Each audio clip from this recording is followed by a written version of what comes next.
Hello, hello, hello, hello. Welcome to the stream. Who's out there? I'm about to look. Wait a second, I'm writing a tweet. Wait a second. I just need to use this thing to dun dun dun. This soundtrack, I love it. The game of this soundtrack is so amazing. And it's so short too. How are you all doing, by the way? Let me just go over here. There we go. Hello, guy with the clock, and welcome, Bones. Welcome. Thank you for coming. How are you both doing? How are you doing? Chevy's getting coffee. Yeah, I was. Actually, I have actually drink all my coffee. I have no more coffee in my cup. Let me just get my phone. There we go. I'm not going to use my phone today because it's just talking. So I don't need to worry about having a game in one screen and having another thing in the other. Everything should be working perfectly. Today is a day just talking, and I love just talking. It's so good. We're playing Disco Elysium for the day. Yeah! You got also opens. Hello, welcome to the stream. I'm kind of cheerful. Cheery, that's actually kind of a like for a second I imagine you like a big cherry. Like a bit cheery. And if you have to the chat, yay, welcome opens. Today I want to talk about two serious topics actually. Two serious topics. And one goofy topic, and like one where we are going to train our, let's say, probably, well, if we ever reach that subject, of course. But you know that I'm a free thinker, and I like to share with all of you how to be free thinkers, which is a really important skill to learn in real life, being a free thinker and all of that. Voltaire will be proud of me, I guess, because it's really important to be free thinkers, whatever you are. The world needs more free thinkers in order to progress. If it's only an echo chamber, we're going to get Spain from the Inquisition, and that is not the idea. That is not the idea. I have been reading, by the way, about the Inquisition in Spain, and it was really horrible. It was freaking horrible. Utterly horrible. And it's not that different as what a lot of people is actually doing online. And that is worrisome. That's one of the serious topics to talk about. It's about the parallels between the Inquisition and the role a lot of people are taking on the internet.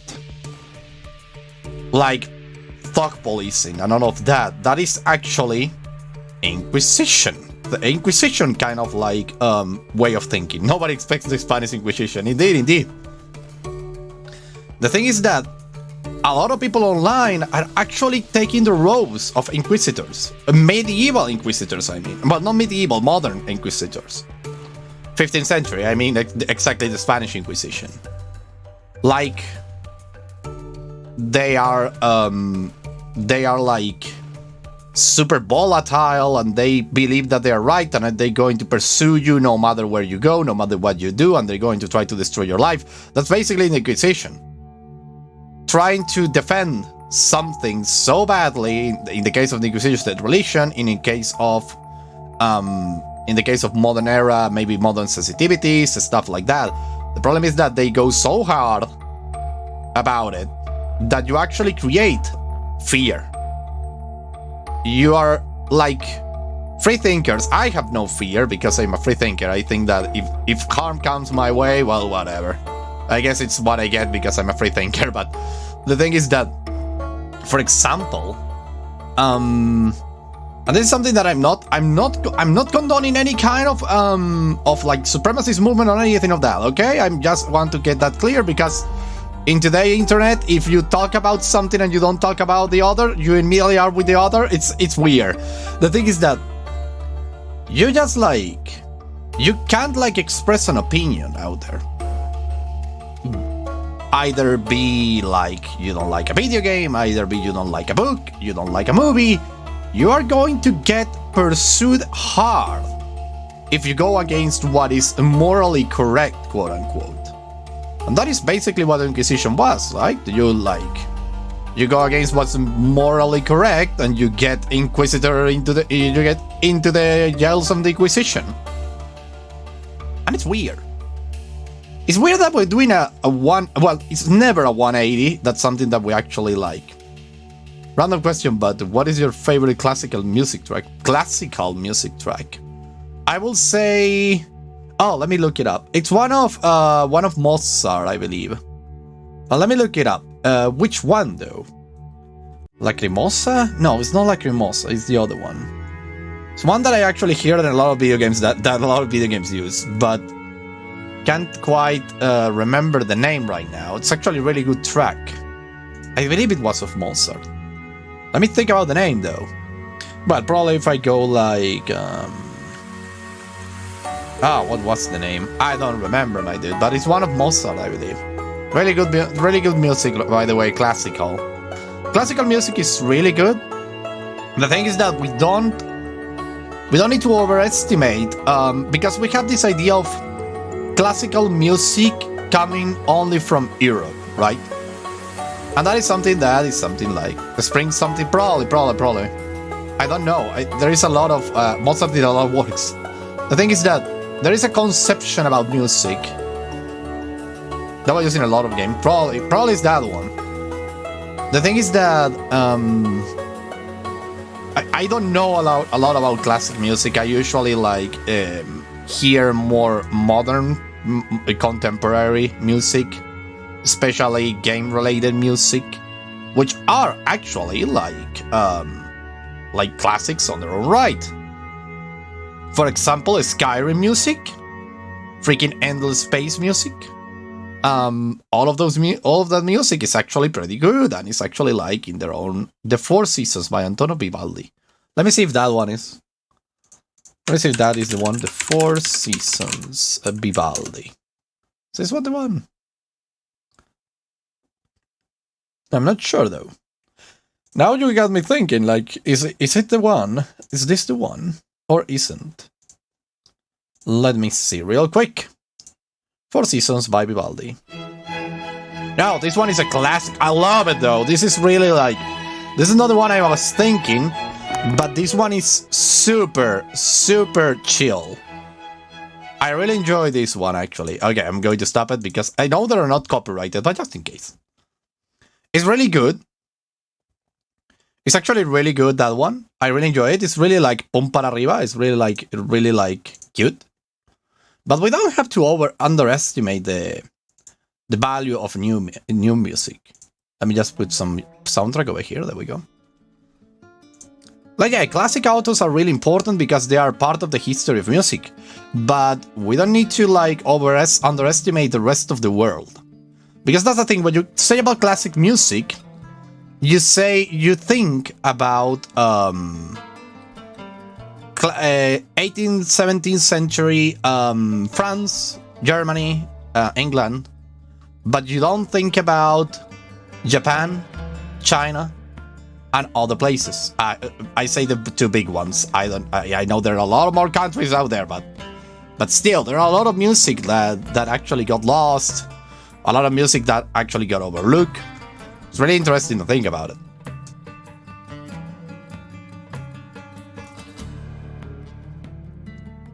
But now what I was saying, like, the Inquisition, let's go back to that. Inquisition way of thinking is actually something that we need to stop everywhere we can see it. It's really difficult because you are trying to stop basically, and this is actually something that I found a little like appealing, a little like scary. It's the fact that most of the people who made wild accusations about other people, most of the time are children, and I mean children in the sense that 11, 12, maybe 13, they're really volatile. And that's okay, children are supposed to be volatile, they're supposed to be challenging, they're supposed to be rebel, they're supposed to be a lot of things. The problem is when they are like, you know, when you give them a freaking phone and they can go around policing everybody and everybody will think they are some sort of authority. Then the children will get to think they are an authority and they will start believing that. And that is like so terrible. Super terrible, actually.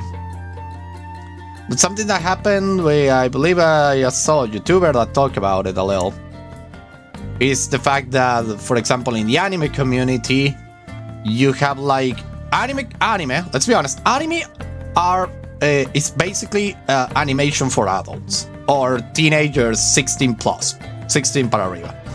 The thing is that most of the anime community, sadly, are little children.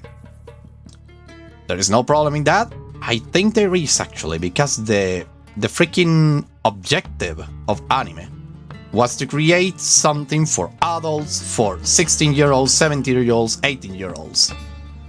And the problem when little children look at the thing, they get really disgusted by the amount of sexually charged characters, for example, and stuff like that. But that is something like it's part of the genre. The problem is that these children that watch anime and whatever, they can't understand that the thing is not made for them. Yeah, I know there is anime for children. There is, of course. After all, it's a giant industry. But the most extravagant, the most like eye-catching of them all are actually like, for example, Demon Slayer, Boku no Hero Academia, One Piece, and all of those. They actually look like they're made for children, but they're actually made for 17 plus, 17, 16, 18, and let's say it ranges for 25 to 20 to 30. That's another one of their objective audience, because they actually touch some serious topics. It's not that children are not prepared to watch serious topics. Is that sometimes there are some things that are made for other age groups. And that's another thing that it's really interesting. In the mainstream curse stuff and gets popular, that it really gets conversation about children going, indeed. Cool and funny, yeah, indeed. And that is not bad, like I said, it's not bad itself. Like, for example, when I told you, like, children are rebel by nature. And that's okay. The thing is, when children feel this is like something that happens, it's not the majority, but it's something that happens and they make a lot of noise, and noise is actually a little annoying. The thing is that, for example, they believe they have the right to go on and try to change the media to suit their moral needs. I have seen that in a lot of like comments. Especially Twitter comments, which is like a little like, it's not a good example because Twitter is like a bad place. But that is the thing about Twitter is made by users. It's not that Twitter is inherently bad, which means that people out there is actually full of users that actually like do not have like, a lot of things. It's only really happened outside of Japan to think, yeah, I know. The anime is for children. I know, and that is because we got trained to think that animation was for children thanks to Disney. It's not bad. Hello, honest boy, welcome. Hello. It's not actually bad, but the first animation, if I'm not mistaken, was from Argentina. Yeah, I know, my country is pioneering a lot of things and we live in the butt of the world. We are basically destroyed. The thing is that the first animation ever created before Disney did a thing was actually from an Argentinian creator that made a political satire with it. So it wasn't for children. The thing is that, sadly, we have lost the film to the ages. It got, I believe it got destroyed because of the economic crisis Argentina went through in a moment. And, you know, like, for example, what was the name of this French freaking guy, Garibaldi? Yeah, no, Kingdom of Italy. No. This is Garibaldi. I'm not looking for Garibaldi. I'm looking for movie French movie to the moon. I did this. La Voyage to the Moon is from Georges Méliès. That guy, his films got lost to the ages, sadly. How are there only 3 blobs in 17 minutes? You gotta keep up. Oh boy. But the thing is that the problem is that, and this is something that I am like, I'm not against, I'm not in favor.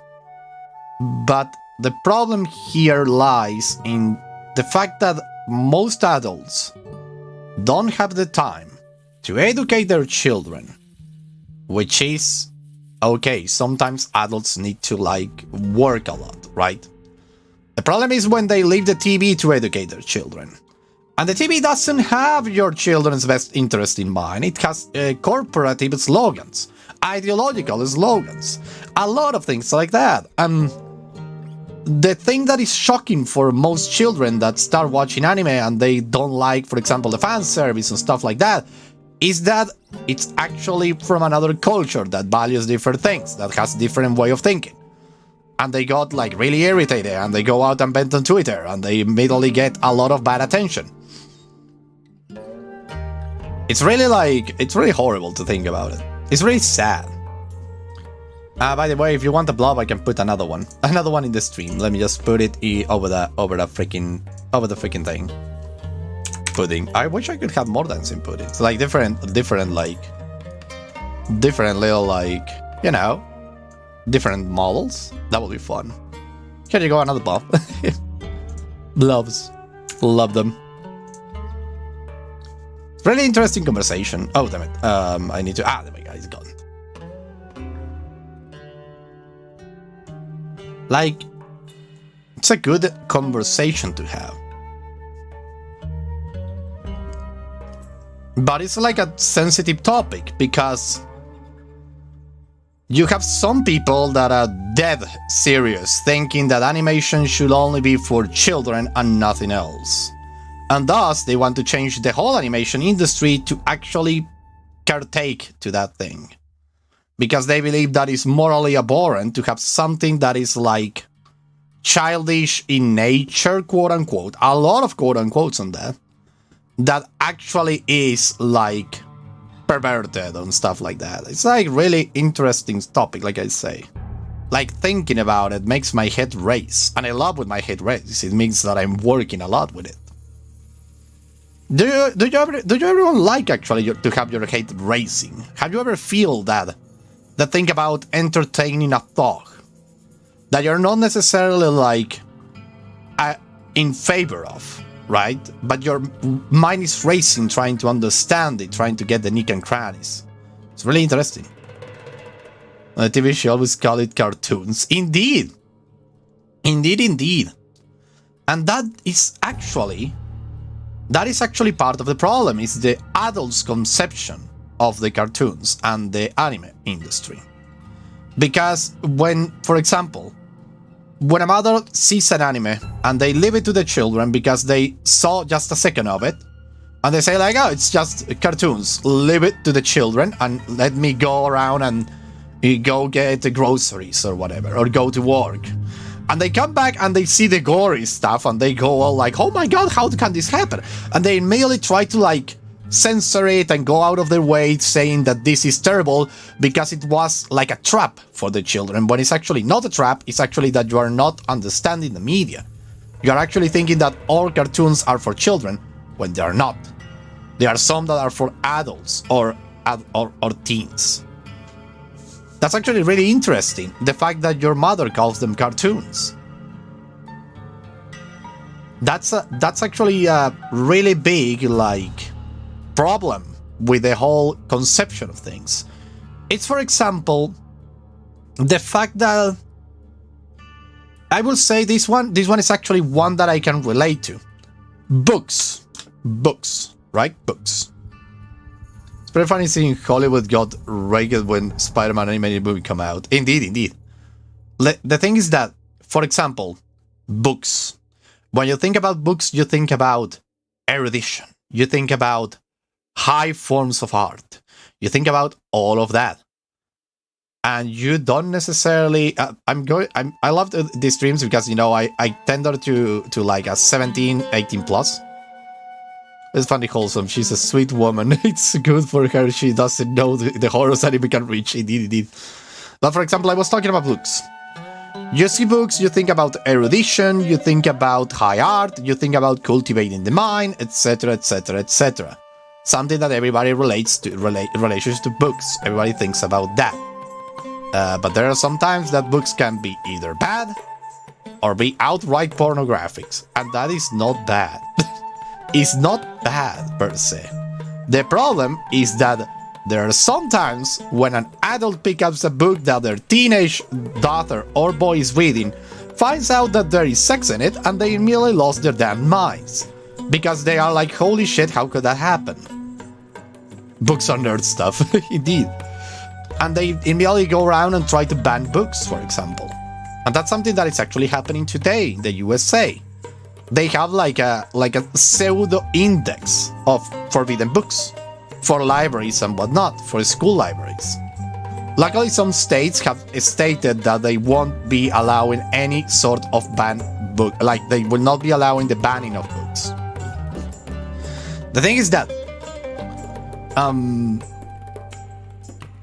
books are also a media that has different tiers, one will say, of which books and children can read and an adult can read, and teenagers can read, because they are in the between. And they are like, we need to understand that everything is part of the human experience, I guess. Even if you don't like the idea of like book talking about sex, talking about racism, talking about a lot of things, talking about LGBTQ, etc., etc., they are all part of the modern era experience. And it's fine that they are there. It's fine that they are there. The only problem is when they're trying to force you to like consume, like, and maybe adopt certain ideas. That is when I'm don't like the fact. It's really interesting. Now what I want to talk about is actually saw a video about a YouTuber that fell out of grace with good reasons. He fell out of grace because he was a terrible person. That's something that we all know now. And we just can't believe it because he was like wholesome in a sense. And we can't believe it. This is like, for some of you, the name won't ring a bell because it's actually quite old, quote unquote. His name was Cryotic. I don't know if you ever hear about Cryotic. Cry was this guy with a really interesting, let's say, sexy voice that blew up in 2012. He made even collaborations with PewDiePie. He was his main collaborator. And then they both pathways. And the thing is that this guy turned out to be a predator, a bad person, etc., etc. But looking at his life and everything, like, I remember I took classes of psychoanalysis because I went to university and whatnot. So I can actually like understand some things. I don't think the guy was, the guy is irredeemable. There is no doubt about it. Like, he did some really terrible things. But the thing is that I think I can actually understand where and why did he do those things. Because his story is one of tragedy, and his life was not easy per se. But I think there are actually a couple of things I can actually like say about that. Say about the guy. And not that I know him personally, of course. Nobody knows him personally, actually. He was like this person who never showed his face. Ever. But the thing is that the guy was really unstable. Like, really unstable. I can't stress this enough. I have seen the videos about him, like, venting out. He wasn't a stable person. Like, at all. And the thing is that he actually had, he got it tough in some senses because he was never able to grow up, I believe. And because I believe this is my theory, that he actually had not only a troubled childhood, but actually he had little to no friendships in real life. Like, he didn't like have anyone to talk to directly, only talk it through the internet with people. And that is interesting because it creates a dissociation with reality, talking through the internet. Luckily I have Sophie, I have other people that I know in the university, so I'm actually like getting away from that path. But the thing is that I can understand someone who gets famous on the internet, doesn't have any friends or acquaintances in the real world, live with their family, need to maintain their family, and when I mean their family, I mean their mother, their brothers. So actually there is like a emotional charge in that. Because, let's be honest, when you grow up, you want to actually move out and have your own thing. It's almost never a good thing anyway. Yeah and no. I will actually come back to your comment in a second. But the thing about Cry is that I believe he had a real life problem, and that was loneliness. He was really lonely. When people are lonely, they used to do stupid shit because they are desperate for attention, which is understandable.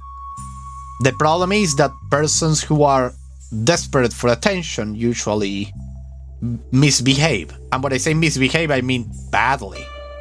Like really badly. In this case, he was inappropriate with minors, with co-workers, with a lot of people. That is because he didn't have any boundaries. And boundaries are something that you learn in your home. And the problem with Cryotic is that he had a really dysfunctional family, so boundaries were not necessarily a thing in his life. It's actually understandable that he ended up in the path he ended up. But the problem is that he hurt a lot of people, obviously. And, well, he actually, sadly, he destroyed his career. He was unable to actually, make something out of his internet career. I don't know where he is. I'm afraid, actually, that he ended the game himself. I hope he didn't. Because, like I say, he wasn't a bad person because he was a bad person. He wasn't perverse. How do you say perverse in English? Because there is a word for this. Like, perverse. Yeah, wicked, one would say. Evil. He wasn't that. Was actually someone who actually have a lot of pain inside of him, I believe. I'm not, like I said before, I'm not saying that what he did is justifiable. I'm saying that what he did has a reason behind it. Because I don't think he's like a Machiavellic kind of guy who was super into manipulating people and just making everyone feel miserable. I don't think that was his end goal. I think he really didn't know how to interact with people. And it's sad. It's really sad that he didn't have anyone to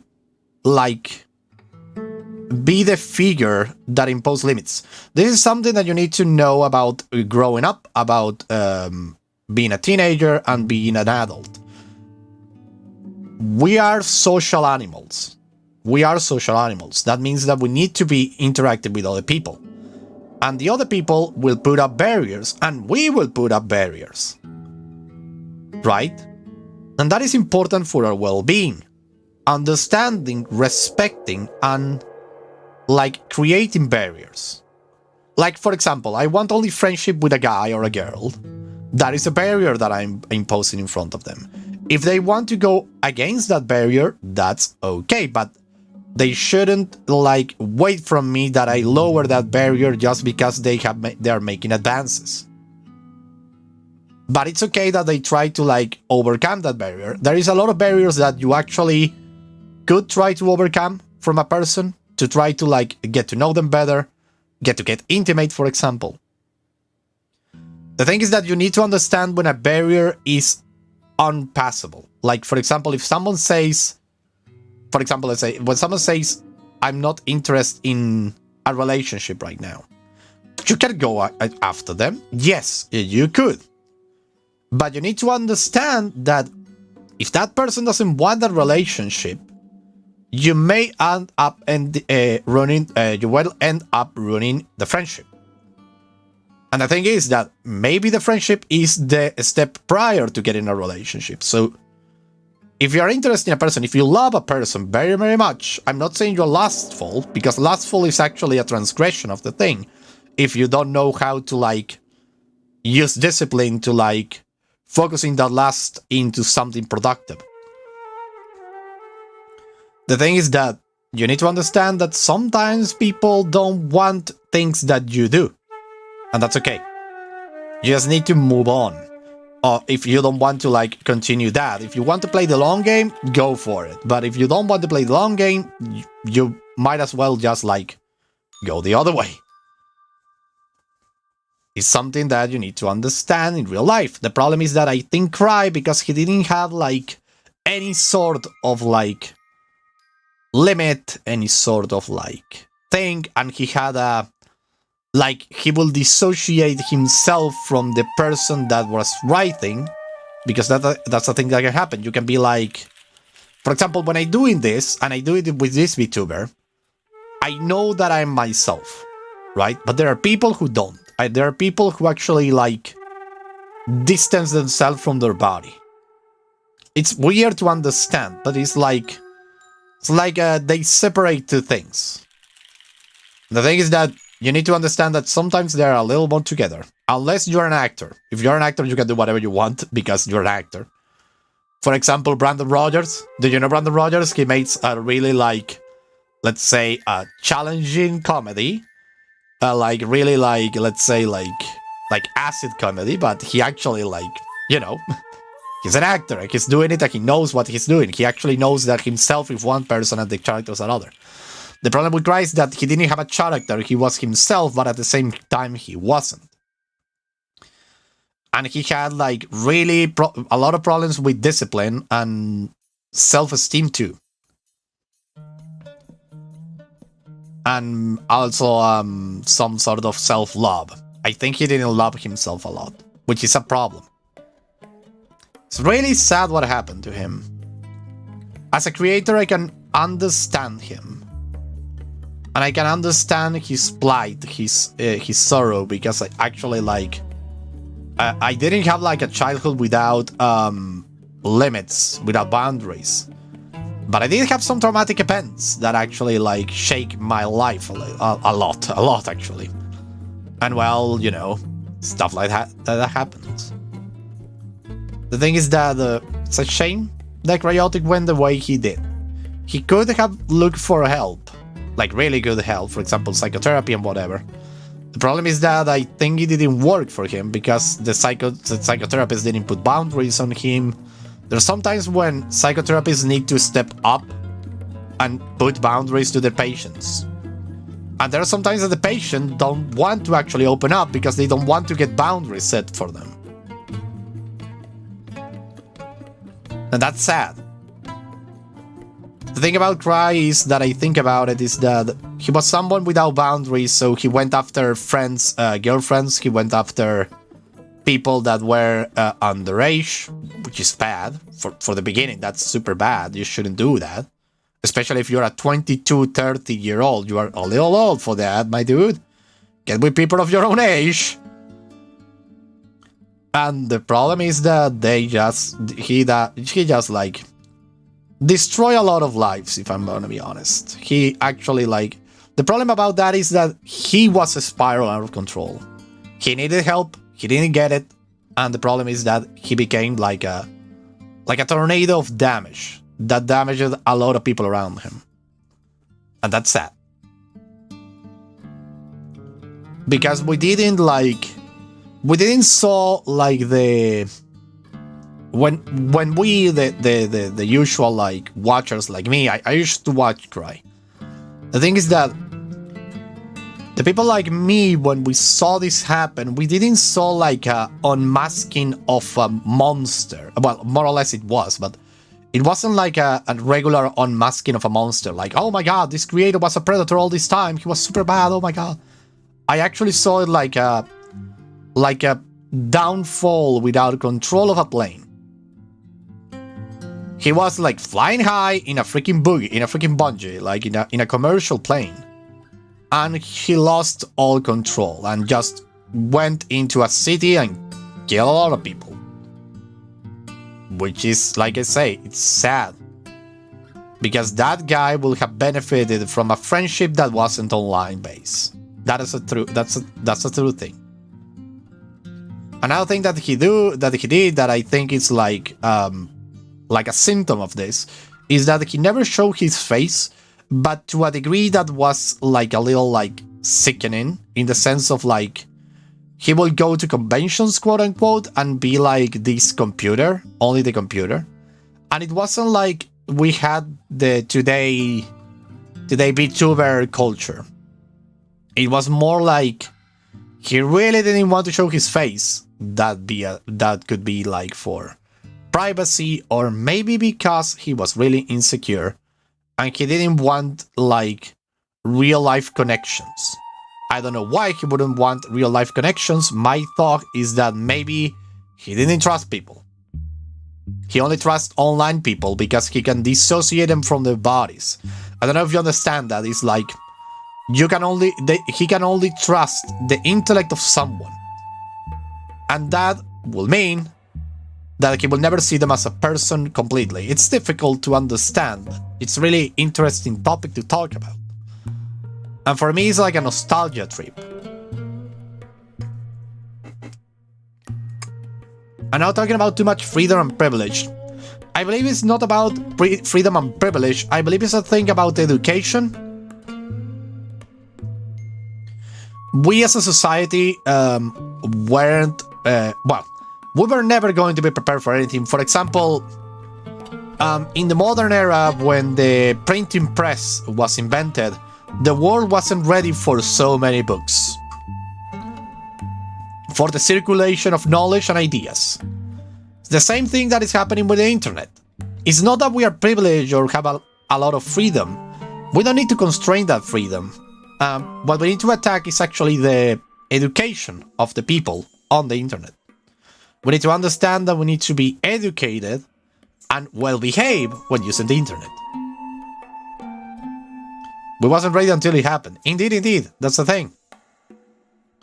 We wasn't ready until it happened because we were never going to be ready for that, for the internet, the printing press, freaking writing even. We weren't ready. It's just things that happen, things that we like human beings like push forward and create, and we aren't ready for anything that we create. The thing is that we need education. For example, the first sword ever invented, can you believe that? Really doesn't care, it just happened. Reality, indeed. For example, the first weapon ever created. Probably you had in the beginning people going around killing whoever disagreed with them. Then the next generation or the same guy got educated that he can't kill everybody who comes across with him, and that was the first weapon ever invented, for example. Without considering if you're smart enough does sometimes feel better than having to deal with real life inconvenience. Yeah, indeed. The thing about that is that, for example, writers can do that too. If you didn't know, we writers can use a pseudonym and just go around our merely life, write whatever we like, put on a pseudonym, and just live on with it. That's part of the freaking freedoms of writing. And books, I'm saying, like conventional books, hard-pressed books. You actually can use a freaking pseudonym, and nobody will understand. Nobody will know who you are. It's the same thing. The only thing that is different is that we believe that for writing you need to be like sort of like educated, which is true, because you not anyone can write like good books. You can actually learn how to write books. That's a skill that you need to learn over time. I can tell you because I'm a writer. But the thing is that I can use a pseudonym. When I publish my first book that I'm actually writing, I'm like set in stone. That is the book I'm going to do. It's an erotic novel. So get that in mind. I'm not going to use my real name. I'm going to use a pseudonym. You're not going to even know who wrote it. You're never going to know if I did it, unless I say it. And probably if it's some degree of like, if it's get translated to other languages, I will probably say it. But probably not, because I know most of you are underage, so you shouldn't be reading that. But you understand what I mean. It's like, you believe that being like, you know, being anyone is something new. It actually isn't. The thing is that it has become commonly available for everyone. Before, only a selected few, the one who write, could do it. We could create a world with the most outrageous thing and just use a pseudonym. But sometimes, so no English edition? Sadly no, unless I get it translated. I guess I will try to translate it if I make enough money. But yeah. So far it's going to be only on Spanish. But if I get enough money to like, you know, have the book translated, I will actually like to translate it to both English and Japanese. Because I'm pretty sure this kind of book will fit well with the Japanese market for some reason. Funny, my book. I can send you the title of the book. Well, the let's say the project name is Tales of the Hedonist. So you can imagine how it goes. It's really like, whoo, hot, I will say. Super interesting to be writing that kind of literature. It's not a literature that I was like seeing myself doing. It's actually high fantasy. But the thing is that it's really riddled with a lot of erotic things, erotic themes. And it's basically an utopia, so it's not necessarily like anything shady or anything negative. It's actually all the time super positive. It's the book is actually like with a super positive view on the body and the spirit and all of that. It's actually like super positive. There is no like evil or stuff like that. It's just like a happy-go-lucky kind of book. It's interesting to talk about this book, actually. I really enjoy writing it. And I'm using like my own language, one will say. I'm not using like common terms for a lot of things in the book. I'm actually using like a sort of respectful, ritualistic approach. I don't know how to explain it. Because you should read it to understand it. A friend of mine read it. I had an English version actually. And a friend of mine read it and they say that they freaking love it, how I actually like use other words for what you usually use a lot of things. Let's go and hit the mark for R18 light novel. Indeed, I know. That's actually my objective. It's a light novel. It's not like super heavy. I'm not doing a Brandon Sanderson book. I'm not doing a freaking The Road of the Kings that has like 1,000 pages. I'm doing something short.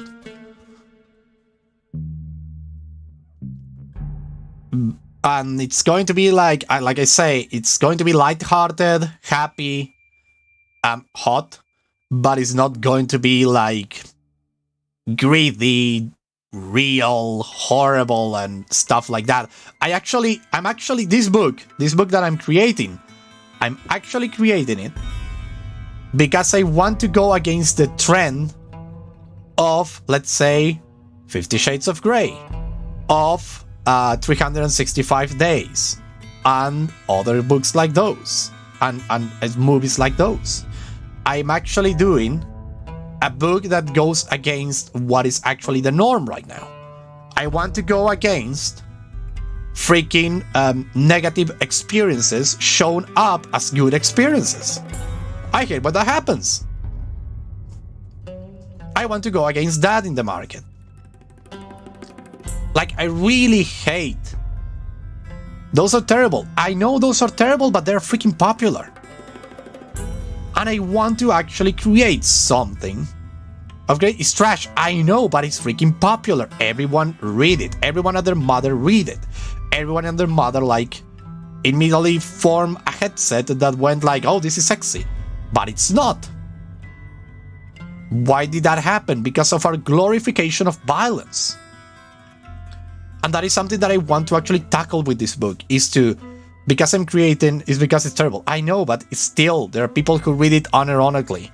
And even if it's terrible, it shouldn't be popular. If something is terrible, it shouldn't be popular at that degree. And the thing is that I want to create a book that talks about the intimacy, about the experience, about all of that, about sex, but from a respect standpoint. From a, let's say, like a world. It's marketing, yeah, I know, but the thing is that I want to create a book that actually will like help people. Just some daydreams and kink plays in media for everyone to see. Indeed. But the thing is that I want to create a book because I have been reading actually some literature for adults. Some of them from the 17th or 18th century, and they are cool. They're not going to lie. This is like an 18 plus stream. The thing is that they are interesting. Hello, Canadian speaker. The thing is that they are like interesting books, but they have like such a bleak and violent way to like. I remember you, yes. To like convey the experience. If 153s are popular, those are generally life in them. Indeed. My objective is to create something that isn't seen so much in these days, and that is an utopia. Because you see a lot of dystopias lately. People like the rebel and the go against the tyrannic rule of the elite and whatever. And I want to create a genuine utopia where everyone goes like happy with their life and they live fulfilling lives and there is no one left behind. That's what I try to do. And on top of that, of course, there is like a little spicy content. Well, a little, it's like most of the play. But it's a spicy content because I want to actually, like, I want to show people, this is like my artistic mind speaking.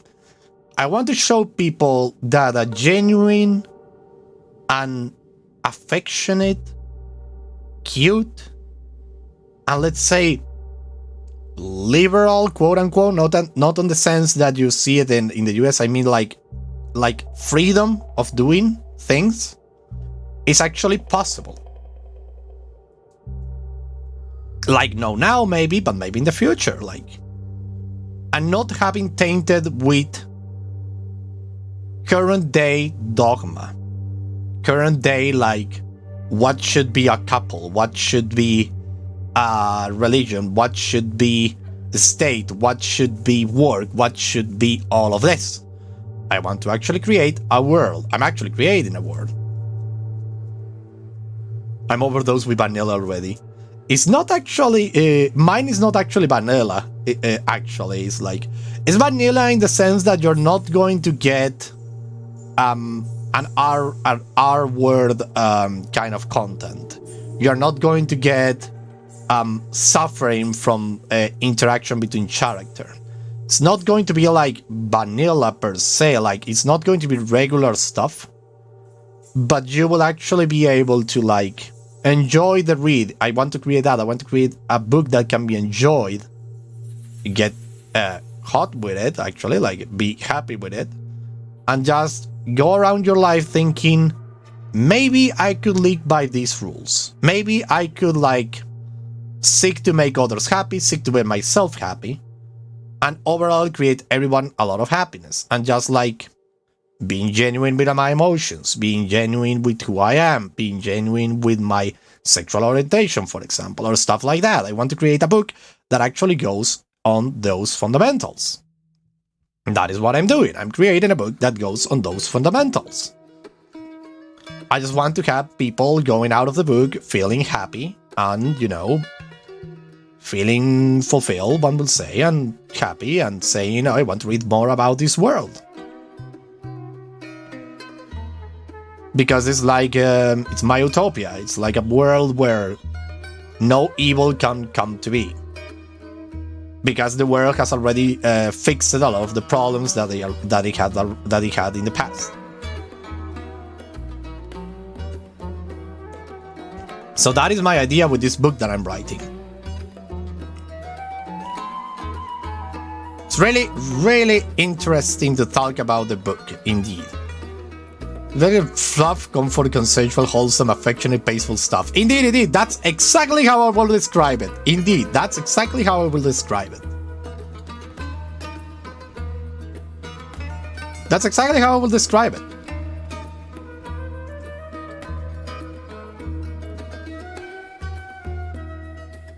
And I really like the book so far. It's really, like, beautiful.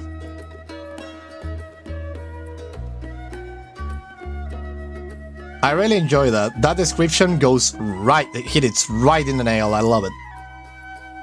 You nailed it, Bones. That's exactly how it is. That is the book I'm writing, which is great. I really enjoy it. Like I say, I want to be able to. I'm going to sell it virtually because I don't have money for a hardcover, sadly. So I'm going to try. I have an editorial already on my like line of vision that will be able to create like that will be like doing some things. I have the age of oh boy, I have an account actually on Archive of Our Own. I have actually an account on Archive of Our Own. I just came back for charging my phone for 0%. Oh no, you lost a whole lot of talking. What is the topic today? Right now it was my book, the book I'm writing. It's a book about, basically it's an erotic novel, so I don't know if you're of age to read it, but it's going to be beautiful, because it's like super beautiful. The opposite ends of my taste. Interesting, yeah, I know. Good on you, we're gonna go exploring.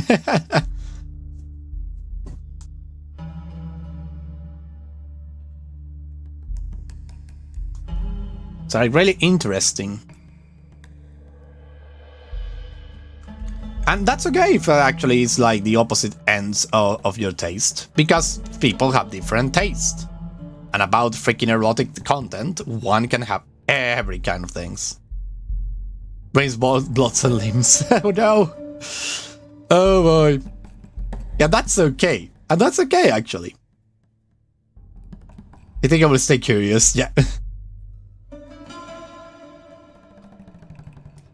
Yeah, indeed. That's the thing, like, I'm not saying that violent content, when I'm writing this book, I'm not saying, and I will never say it, that violent or discomforting or dark content needs to go away. I'm just saying that we have so much of it already in the market that please give me something lighthearted and beautiful and not necessarily, like, gloomy all the time. One of the examples of a good series, one will say, that I didn't see it yet, but I have seen a lot of reviews. I have seen a lot of like how the thing is going.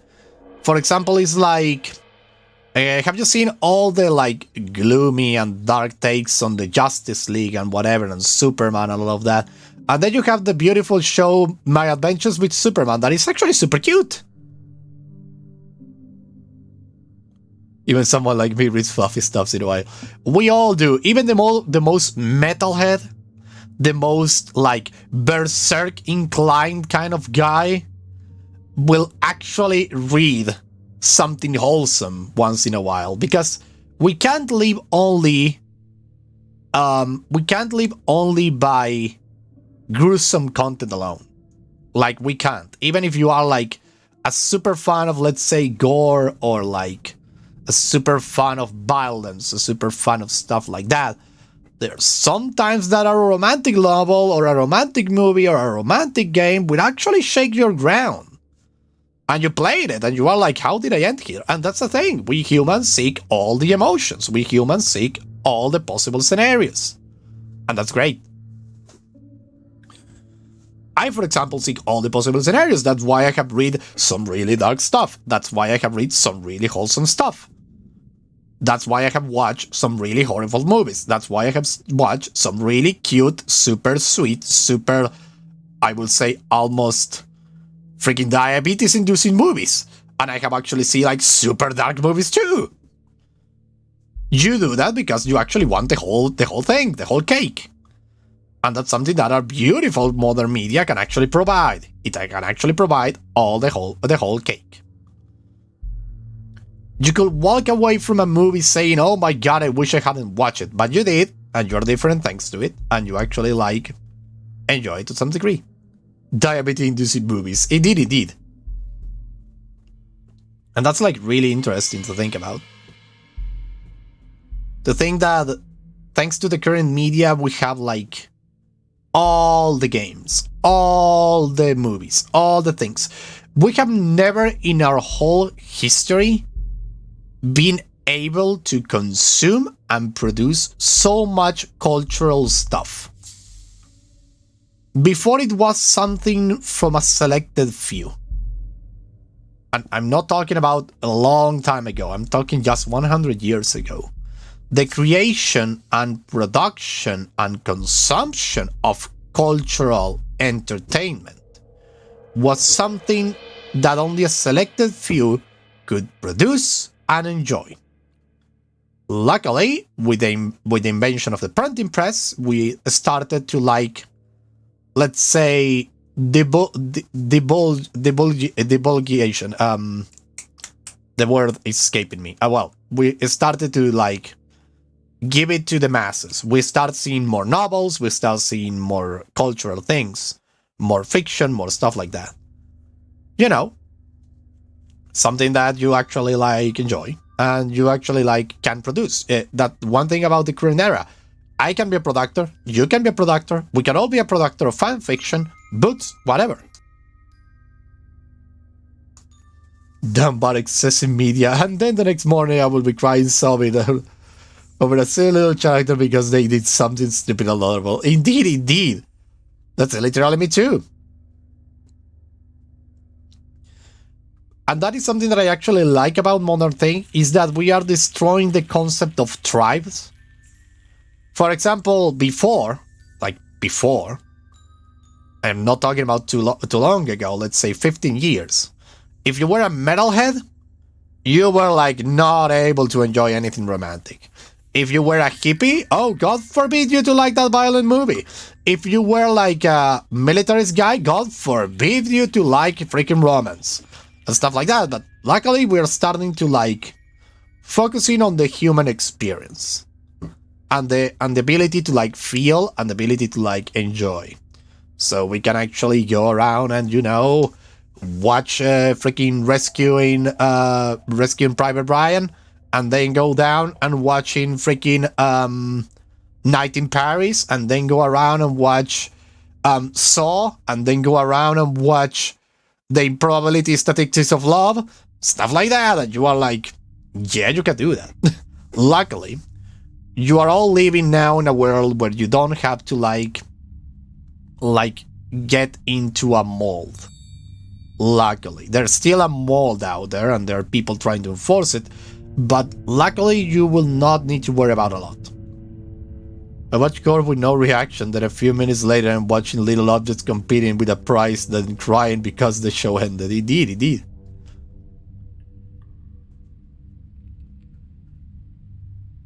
For example, in my time, 2012, 2009, 2008, 2011, when you reach a certain age, you weren't, quote unquote, you weren't able to watch any more cartoons.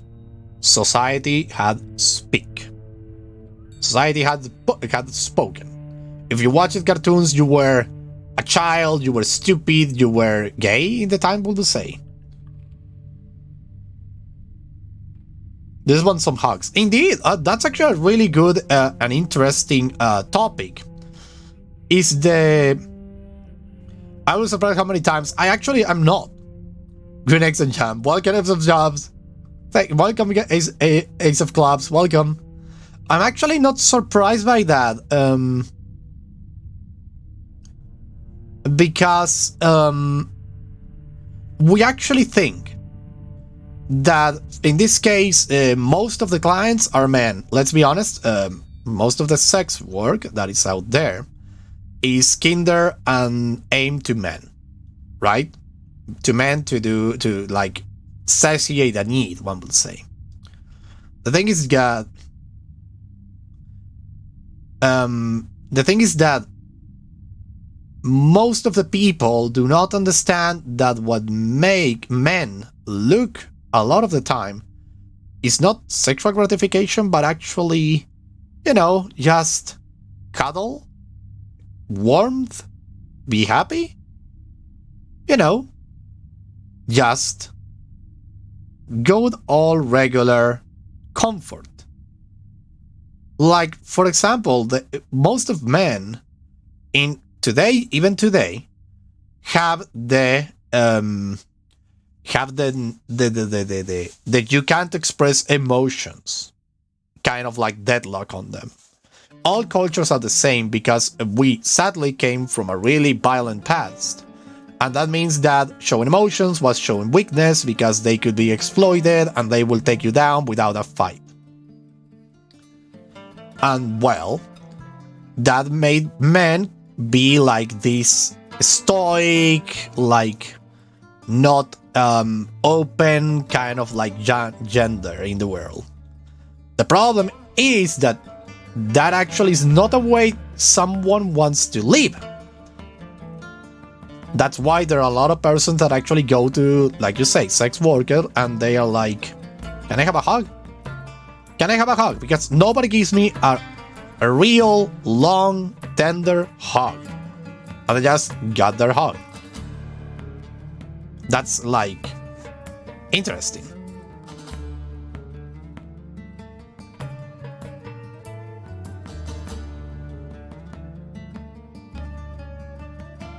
That is actually like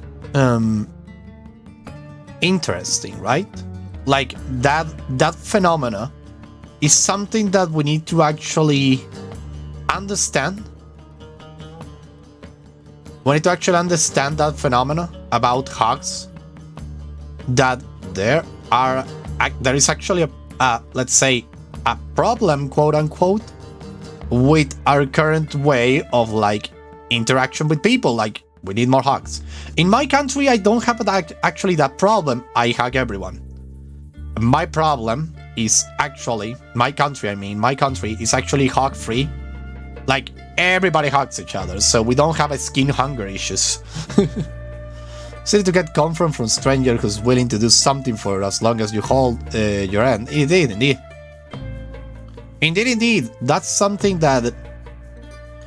That's something interesting, the fact that you don't want to be hurt by the other person.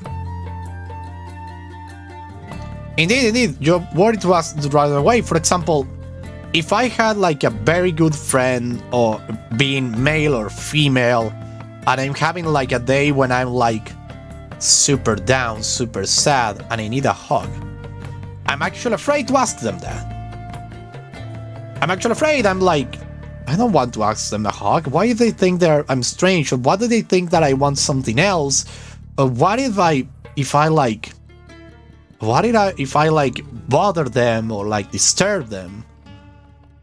And that's a thing. That's like a thing. So you go around and you pay someone who will hold the end of the deal and hug you. The thing is that, for real, I can't stress this enough. A hug from a friend, like a really close hug, like no care about anything, just like do not separate the hips, nothing like that, just a big old hug, like I'm here for you, you can express your feelings, or I love you, man.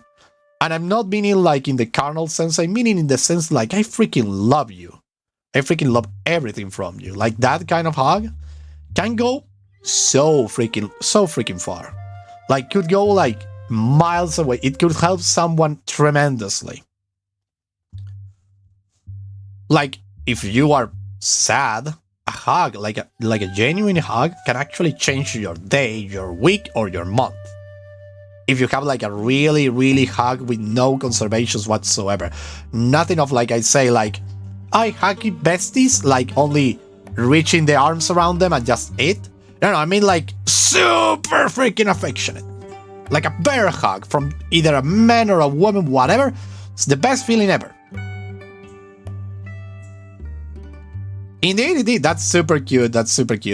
Platonic affection is super interesting to think about it. I will say, like, yeah, platonic affection. It's like, it's really interesting, the fact of the platonic affection.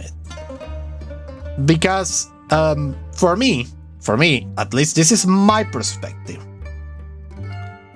It's really the best feeling ever. Yeah, I know. Having someone who actually loves you, like loves you, but not necessarily wants anything physical with you, it's beautiful. Barovic texting is being scary. Well, not answer us, block them, I will say, guy with a block.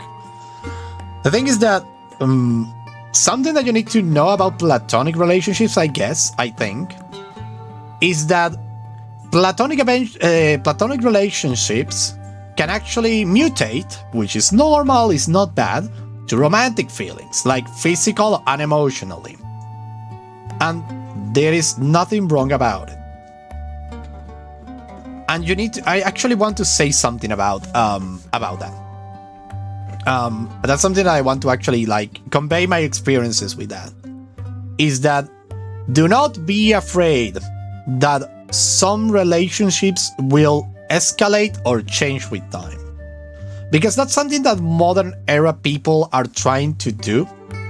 And I don't like it. It's to, like, put someone in a drawer, like in a file cabinet, like saying, for example, these are platonic, these are physical, these are something else, and just like filing them in certain positions and never moving them. Yeah, limits are important. Yeah, indeed, that's super interesting. That's super healthy indeed, Bones. That's extra healthy. Nothing wrong, but many things probably will go wrong. I don't think everything will go wrong, because that's the thing. If both parties understand limits, they can actually, like, be platonic all their life and just enjoy it. But something that I say, do not ever file someone in a cabinet. Never do that, because that's actually counterproductive to the developing of feelings. Not necessarily feelings like in the romantic way, I'm just talking about feelings in general for someone. Because if you, like, put someone in a drawer, in a file cabinet, for example, the freaking objective of that, the freaking thing about that, is that you are going to be limiting your experience. That's something I'm saying. But Bones, you can keep doing what you're doing, because it's perfect and it's working and it's super sweet and it's super beautiful. I will never be in someone else's relationship life. I'm just saying my perspective on things, my way of looking at it.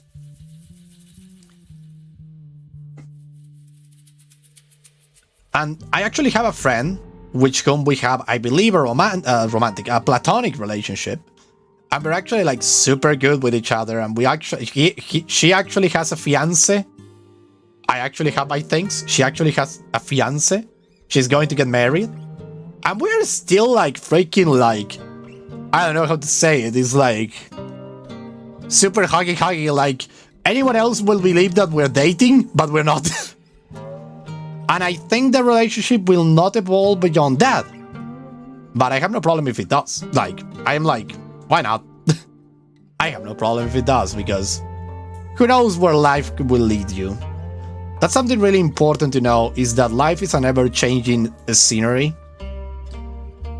And you will get hurt. You will hurt other people, yes. You need to learn just to live with it and be happy with your decisions in the end. Like, for example, Borges once say, I only regret that I wasn't happy. That's what he says. He was a really good author of books. Like a revolutionary author. And I'm like, yeah, it must be weird to have that last thought in your mind. So I'm like, that's why I'm writing this book, indeed, in actually, like, to defeat all the barriers, one will say. It's difficult. It's difficult to understand. You should read the book to understand my point of view, I will say. But like I say, it's only in Spanish, and, you know, it's not for your age, ladies and gentlemen, sadly. Sadly. It happens. But that is actually like, well, what I want to actually end up with is that keep your platonic relationships close because they are a good source of comfort, of like love, stuff like that. But do not ever reject your own feelings. I'm sure we all know the gist of it more or less. Indeed. The thing is that never limit like your own feelings for someone because you are like trying to like put them in a cabinet. That will be my take on this. I'm pretty sure I'm older than you though. Than me? I don't think so. Well, maybe. I don't know. Maybe. But I'm just super happy to hear that people are happy here. Like, yeah. Bones is happy, which means that I'm happy.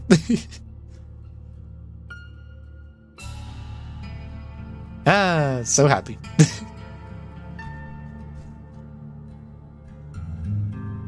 Like, super interesting, the platonic relationship thing. I really like the concept, and I really like the thing, and I really like that you bones can actually, like, you are all aware of the limits, which is just incredible. You're so freaking mature. Boy, you're freaking mature. You're freaking mature.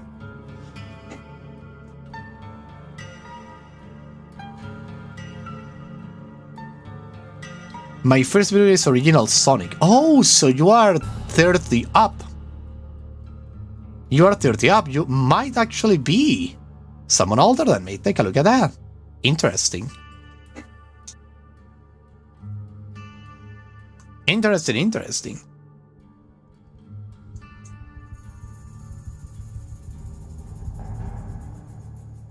We vibe. I wish I had like a vibe kind of emote. Like, we indeed. I love that I'm a person that you actually vibe with, Bones. It's like, yeah, let's vibe. Let's actually vibe here. Making weird noises and just like, what? Oh, I love it.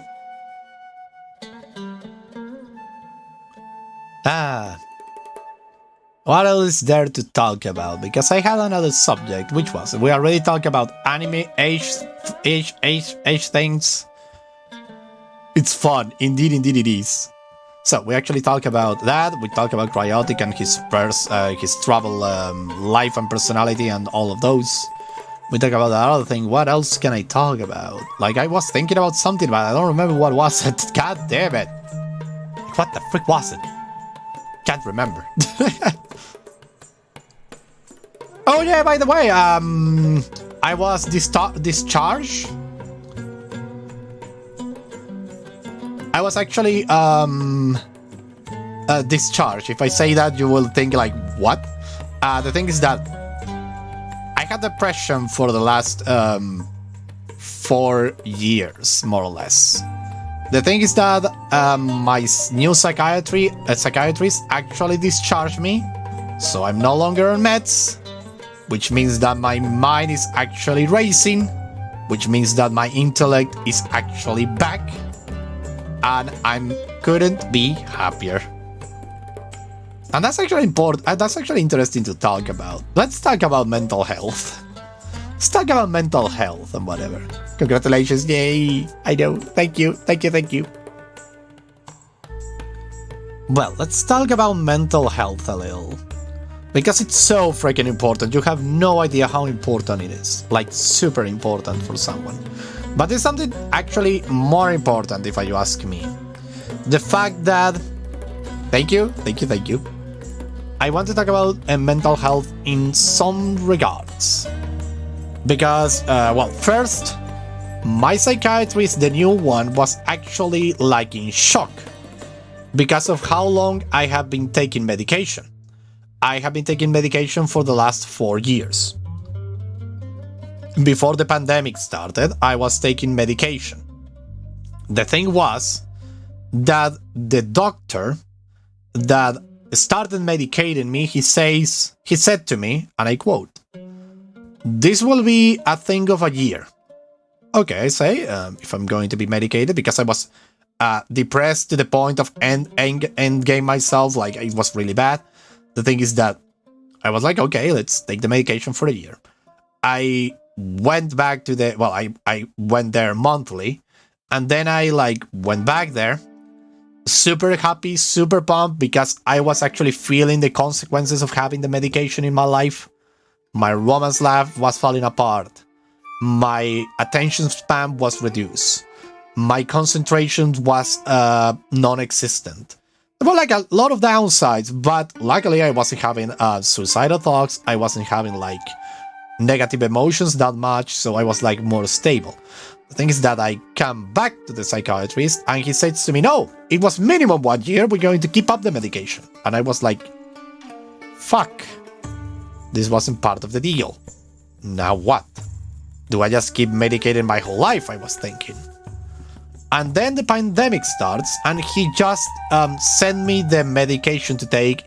There wasn't a follow-up on the treatment or anything. He was just sending me the medication. Just take this, take this, take this, take this, take this, take this, drink this, whatever. Then I go to another psychiatrist, because I was like, I need to retake psychiatry sessions. I know I need them, because I can't keep medicating myself just like that. I need a treatment.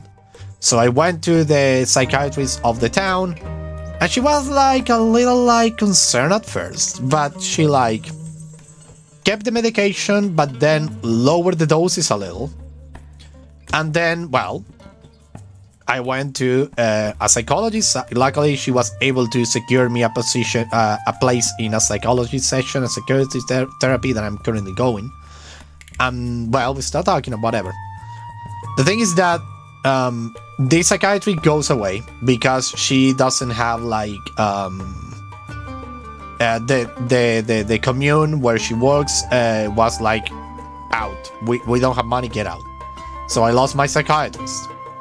Then I spent half a year without treatment, psychiatric treatment, until I was able to basically get a lot of money, because it was freaking expensive, and being able to pay another psychiatrist. This time, one that it wasn't from the state.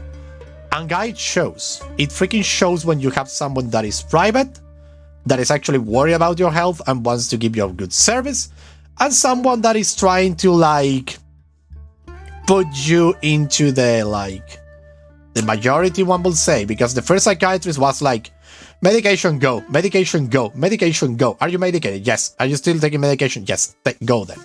And just like that. There were no talks or whatever. There was just go, next patient, go, next patient, go, next patient. It was freaking terrible. The thing is that this new psychiatrist was when I say to her the amount of time I had been medicated, she opened her eyes wide and was super confused. And I was wondering, why is this a thing? Why is she confused? Isn't this the norm? I was confused. I was like, why is she surprised that I have been 4 years medicated? In public health infrastructure that bad in Argentina, it's actually a really good public health infrastructure. It's actually pretty great. The problem is that doctors and etc. are underpaid, and they are let's say overwork a lot. They are really good. We have the best freaking public health system in the whole continent, as far as I know. The problem is that we really mistreat our freaking doctors and nurses and all of them. That is why private is actually the best, quote unquote. But if you have an emergency, you will be actually treated perfectly in the public health system. It's not bad. Like I say, my psychologist is from the public health system, and she's really good at it. The thing is that, honestly, I would love to be able to pay her what she actually deserves, because I'm pretty sure she doesn't get paid what she actually deserves. And that is sad. Well, coming back to the thing about my therapy. So I went there, right, in the first thing, and they were like opening their eyes because of the time I have been medicated. And then they say something that the first psychiatrist didn't say to me. She explained to me, hey, this medication you are taking, I was taking 2 pills. This one over here is an antidepressant. And I was, great. The other one is I thought the other one is an anxiolytic, like an anti-anxiety pill. That's why the first doctor told me. And then this doctor, the new one, the one that I have recently, says, no, it's not an anti-anxiety pill. It's an antipsychotic. And I was like, wait, what? I was in shock. I was like, what are you talking about? And she started asking me serious questions. She started asking me like, did I hear voices? Did I see people that wasn't there? Did I see stuff? Did I hear, see, feel stuff that weren't real? And I was like, no, never. What the fuck? So they were like hesitant in taking away the medication because they weren't sure if I was cuckoo, if I was actually like super crazy and I actually needed the medication for life. But at least the antidepressant was taken away. Certified what the fuck moment. Indeed. The thing is that the antidepressant was taken away. The other one was actually like still a thing, but reducing doses. Then the new psychiatrist wanted that I bring my mom or my father or something from my family, something from my environment to actually check on me, right? To actually like, because I can go there and be a lying asshole, right? I could go there and be like, I'm fine. I'm not actually fine. The thing is that they wanted to have someone else come in and say if I was fine or not. So I bring my mother tells them how I am, how I'm feeling after one of the medications was taken away and the other one was reducing doses. She actually talks the truth that I'm actually feeling better, I'm actually studying, I'm actually coming back to university because I feel capable. And after all of that is done, the psychiatrist was like, this was this week by the way, the psychiatrist was like, okay, then you're medication free, I'm giving you discharge, you are no longer depressed it seems, and that is great. And then she explains to me, and I'm like, what are you talking about? Because she explained me this. Scientifically, like, in the sense of like, what should be done is that if you are depressed, if you have anxiety or whatever and you need medication, you are actually in it for just 1 year. And that's it. You actually take the medication for 370 days. After that, if you have let's say like you are depressed again and you need more medication, you take it for 2 years. If after that you needed more, you take it for 5 years. But the objective is always to end the treatment, stop taking medication. So what the doctor actually did in the first time was actually was actually like, let's say, not ethical to keep me medicated all the time, because I should have been only medicated for 1 year. That's why this new doctor, when she heard the time that I was medicated, opened her eyes so wide. It was because she was like, this is your first time? Yes. You were not you were not sent to an asylum? No. And you're still medicated after 4 years? Yes. She was confused. Like, really confused. It was because of this. The freaking treatment was supposed to last 1 year. And then if I needed, go for 2 years. And then if I still needed, go for another 5 years, but not forever. So I was actually, let's say, having a case of malapraxis, having a case of bad praxis. That was my first certifying what the fuck moment of the week. Was to hear that out and be like, I could have done so many things if the medication was taken away before. Like, we're gonna be honest, because of the medication, I was unable to maintain a romantic relationship that was going for 15 years. I lost a romantic relationship because of that. I wasn't able to like correspond to the people. I wasn't able to like be like a good partner because I was basically drugged all the time. You can sue the doctor. I don't think I want that. Even if I could, I don't think I want that. That's awfully unfortunate. Indeed. It was awfully unfortunate and it was really horrible. My ex-partner actually told me, you should sue the doctor. And I was like, I don't think that's pertinent. I don't think that's good. Because I think about the fact that, yes, he might have made me a malpractice. He might have been like a bad doctor and whatever. But I can actually like know that he wasn't doing it of a bad, from a bad actor perspective. I think. I hope. The thing was that I lost a 15-year relationship. I lost 4 years of my life because I wasn't able to go to university, because I wasn't able to focus. I wasn't able to have, let's say, erotic talks, one would say. Like, all my libido, one would say, that the thing that moves forward a human being was actually dead. Dead. Like, super dead. And I was, before that, I was a really flirty person. I was actually, like, super secure of myself and a lot of things. Then I hit the depression because of a thing that happened in the past. And I started taking the pills, and I lost everything of that. I'm slowly getting it back. Like, I'm starting to get a little more secure of myself, a little more, like, confident in my words, in my human relationships, and my way of being.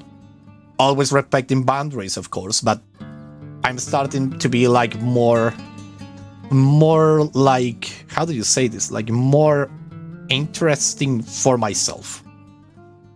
But the medication really took that away for 4 years. I'm not saying that the medication was bad. I'm saying that the way that the medication was administered to me was awful. That's the thing. I wasn't supposed to be on medication for 4 years. I was supposed to be on medication for 1 year. And I'm going to say this again, mental health is important. If you ever need it, you should seek out help.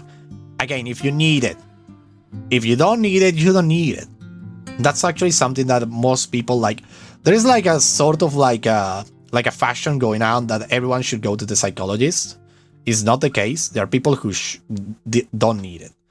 The thing is that if you ever need, like, you are in a really bad time in your life and you need like help, psychiatrist help, because you're really like hitting the rock bottom, and you need the help from a psychiatrist, you need to actually like get it clear the first time. Like, ask them everything, like, how many years am I going to be in the treatment?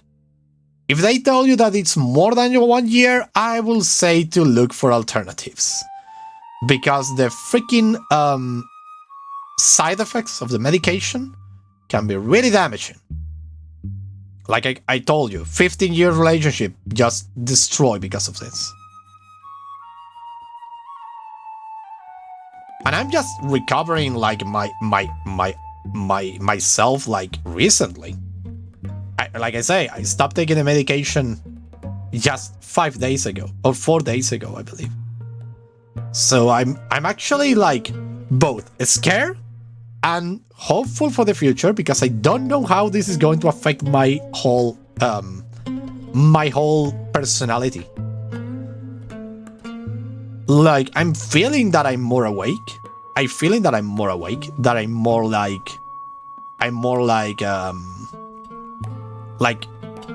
interesting. I don't know how to express this. It's weird. Because it's all a matter of self-perception. Perception of the self. And well, if you ever need help, please go and get it, but be mindful that you need to know the duration of the treatment, and you need to, like, you know, just know that there are some side effects to some medicine. Because, you know, side effects to medicine actually exist. And they can be really awful. Sometimes.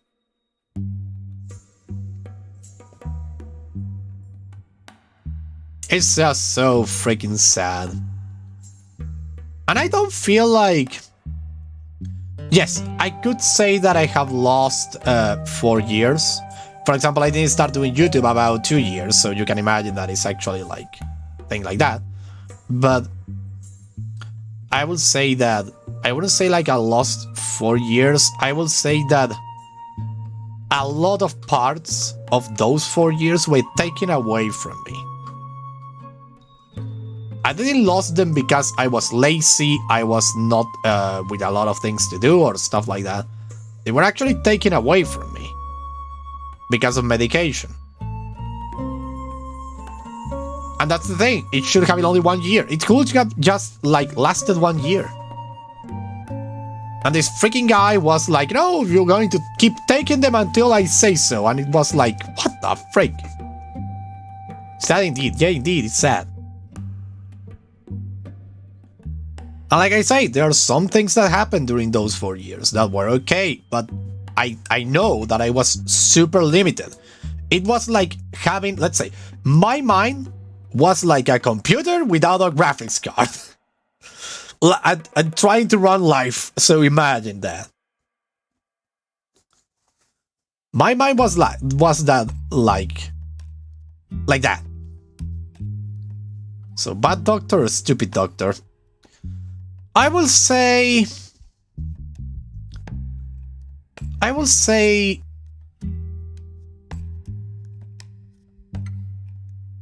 inadequate doctor.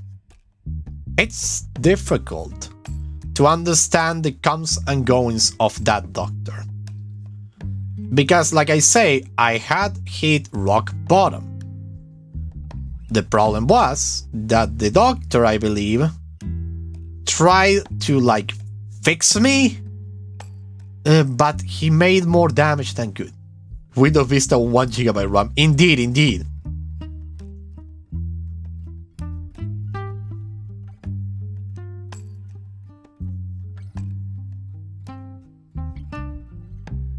I will say, like I say, like negligent doctor. Like, it wasn't bad because he actually was like really good when giving me the medication. The problem, I think, was he didn't know when to stop. And I can't stress this enough. I remember the day I went into the doctor's office thinking, believing that was the last day of medication. I was so damn happy. I was so freaking damn happy. You wouldn't believe the amount of happiness I had that day. And when I reached the place and I sit down and I was like, I'm super happy that this is the last day of medication, I said to the doctor. And the doctor was like, no, it was minimum 1 year. I will keep giving to you. You need to keep taking them. For how long? Indeterminate. That just sank me badly. Like, really badly. It's a shame. It was sad. It was freaking sad. So I will say, like, the doctor actually didn't know when to stop. Because, like I say, I'm not sure how the doctor treats his patients when you are having, like, bad pay and maybe you have, like, 1,000 patients all the time that come and go. Some of them never, like, finish their treatments. Some of them, like, have like recurrent tendencies and whatever. So I don't know if he actually looked at me and he was like, oh, he's just like the rest. I'm going to medicate him until he dies. Because I don't want to risk it. Oh, one of the things that was really like horrible about that doctor, luckily I was able to get away. Thank you, pandemic. The thing is that one of the things is this. When I hit rock bottom, and I was like super like down, I was going to another public psychologist. This public psychologist was actually, I believe, searching for... This is the thing. I was involved in a case that ended up with the police involved when I was basically a slave, like a modern era slave. Like really, when I say slave, I mean it. I was psychologically and laboral, like working slave for someone who actually did terrible things. The thing is that that person ended up in jail. The thing is that I didn't want to denounce them. I didn't want to go to the police, be a witness or whatever, because both I was afraid of this person and I wanted to move on. But the thing is that I went to a psychologist looking for help because I was really feeling bad. I went to a psychologist looking for help to like cope and manage to understand what had happened to me, how to work it out. The thing is that this person was involved with the case. And because this person was involved with the case, I pretty much believe that they were actually like trying to transform me into a witness so they can actually win the case. So they were like really like not helping when I'm gonna be honest. I feel like I was not getting a good treatment once they realized I was not going to quote unquote help them. You get what I mean? It was like I wasn't going to be of help to their cause, so they immediately like dropped me and started to treat the treatment to be like less like focusing on me. And when something terrible happened that I realized, and I went to the psychology, they really tried to push me to freaking go and be a witness. They didn't try to like help me or make me understand that I was going to be okay. They actually were super focused on the fact that they were going to get this guy into prison forever, and that was all the thing they care about. They didn't care about me, they didn't care about my environment, they didn't care about anything, they just care about themselves. And that was just terrible. That's one of the things about public thing, in this case, when it's related to these cases, is that they usually have an agenda with the witnesses and whatever. I think they really don't care about you at all, which is a shame. That's at least my experience. Maybe someone else has another experience, but sadly for my experience, I feel I came from a manipulative situation, and I end up in another manipulative situation. So, when I hit rock bottom, I say to the psychologist, I need a psychiatrist. I need medication because I'm really bad. I'm really like down. So they write a letter to the psychiatrist and told me, take this to them. The letter was sealed. And I was like, okay, I'm going to take this to them. I guess it's going to be a recommendation or something like that. Something like, hey, treat this patient, he's having these problems or whatever. The thing is that when I arrived to the psychiatrist, the first one, the one who medicated me for more or less my life, he wanted to medicate me for life. When I reached that place, he opened up the letter and he say, can you sign here? He actually didn't say, can you? He said, actually sign here. He gave me the letter, so I signed it thinking that it was all in good faith. What I was actually signing was my complaints to whatever the psychiatrist say, to whatever the psychiatrist say. I was actually signing, let's say, a binding contract, saying that I was at his full disposal. To the point when he said to me, I should send you immediately to the fucking nut house, to the fucking asylum. But I won't because I don't believe in that. I will actually give you this medication, but you need to take it because you have already signed this. So you can't say no to anything I say. I will send you to the freaking nut house if you don't do as I say. And I was like, fuck. What? I never feel so betrayed in my whole life. Like, betrayed like you cannot even imagine. It was horrible, a horrible experience. Like, really horrible. Why are we talking about this, by the way? Like, yeah, it was like, I never felt so betrayed. Like, so freaking betrayed. My psychologist at the time, the one that was trying to create that to make me a witness, betrayed me.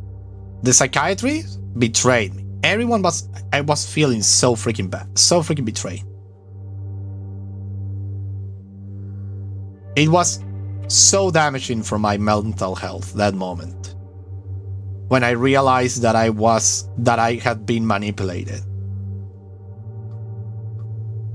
Like, it was so freaking bad. The fact that the guy even said to me, like, he should have sent me to the asylum against my will, just locking me up there and wishing for the best, was so freaking terrifying for me. You have no idea how my heart sank when that happened. Like, my heart just went like stop going on, like, just full on stop. Because I was so afraid. Because I knew that if I went to the freaking asylum, my life was basically like over. I don't know how we ended up here, but I'm all here for it. Yeah, I know that. I knew that if I went to the mental asylum, my life was going to be basically over. Because I wasn't going to be able to do anything. I was going to university at that time, and if they actually sent me to the asylum, how was I supposed to like do anything? That also meant no more personal projects, no more anything. So basically they're eliminating you from witness pool. Indeed. They actually did that. They basically eliminate me. There is a chapter of The Simpsons that I actually like, because after that I was actually called by the state attorney to like get a confession out of me.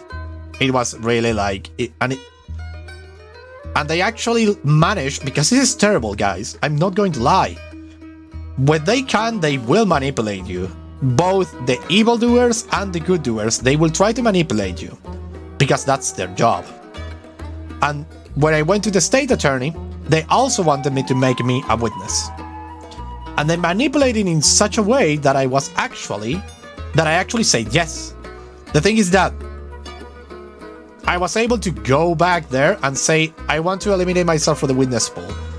Because, have you ever watched The Simpsons, the episode where they are watching a TV show about a detective, and the detective is like with a kid and is saying to him, you need to be a witness, kid. Do it for me, do it for my dinner. And the next thing they say is like, oh, the kid is dead. It was cut dead. Here, they cut the neck from here to there. And the detective is not hurt or anything. He's just saying like, I'm eating. It's the same fucking thing. That freaking episode, that freaking gag from The Simpsons, that freaking joke is actually real. I believe they really don't care about the victim. They actually care about something else that I can't actually understand. Like, they have all the evidence to like condemn this person, but they will go out of the way to get more evidence, even to like, I don't know, put people in danger, because that's what they did. It was super dark on that. But I work in the law field, so I know. Oh boy. And I totally understand your work, actually. The work of the law. Like, they need the witnesses, so it's okay. You need the witnesses. Because you need to put some people behind bars, which is okay. I get it. When I was there, I was like, I'm going to cooperate. But then I realized that this person in question was going to be super damaging to me, because I actually was like, wait, if I go to testify in a in front of a jury, I'm going to be in front of this person, and I really don't want to see this person, because it will trigger a lot of alarms in my head. It will trigger a lot of negative thoughts. So I was like, no, I don't want to do it for my own sake, because if I do it, I'm going to end up really badly. This wasn't a case of a good burglar stealing something from me. This was a case about psychological manipulation and a lot of other manipulations that I won't talk about this stream. And the thing is that They were like my abuser, but I didn't want to see them anymore because I wanted to move on with my life. The thing is that that kind of thinking is not something that they wanted to respect on me. They wanted to actually force me to be a witness because I was an important witness, according to them. The thing is that I have already given my witness, my testimony, and that should be enough. Why do they want me as a witness? And it is like super sad. It was super sad. It was like super damaging. And well, you know, I know that you need the witnesses sometimes, but at the same time, it's like, you know, there are some times where the witness doesn't want to be a witness. Not to prove innocent. Everyone is guilty to prove is the core mindset of prosecutors because, well, it's their job. Indeed, indeed. Indeed, indeed. I know that. I know that that is the mindset they have to have because they are presented by evidence, right? You are a prosecutor. You are in cahoots. You are with the law enforcement. Law enforcement have some evidence. They present it to you, and you immediately go, "This is guilty. I'm going to prove they're guilty." And the defense attorney is going to be, this guy is innocent, or maybe he isn't, but I'm going to try to prove them innocent or trying to get them with the least applicable thing. And that's okay. We need people who actually go against the bad guys. We actually do. There are bad guys in the world. The guy who was in jail because of the things that he did to me and to other people, he actually should stay in jail forever, if you ask me. The thing is that sometimes with people that actually were involved are too damaged to actually go in front of that person again. Like for me, I was freaking damaged. I couldn't. I was medicated. I had a lot of like problems. I wasn't like in a state of mind to actually go out and testify in front of him and his lawyer, who basically my family and a lawyer of the family say he will try to destroy you. And I was like, shit. And he will be able to do it really easily. Not because I was lying, but because I was in a really weak state of mind. So my family the lawyer in my family, who knew the case through and through, was like, you will not. He was like this. You will not testify in that particular case. You will not do it, like at all. And if they try to force you to do it, I'm going to step in. He's saying. He's a pretty good lawyer, by the way. But the thing is that, Jesus.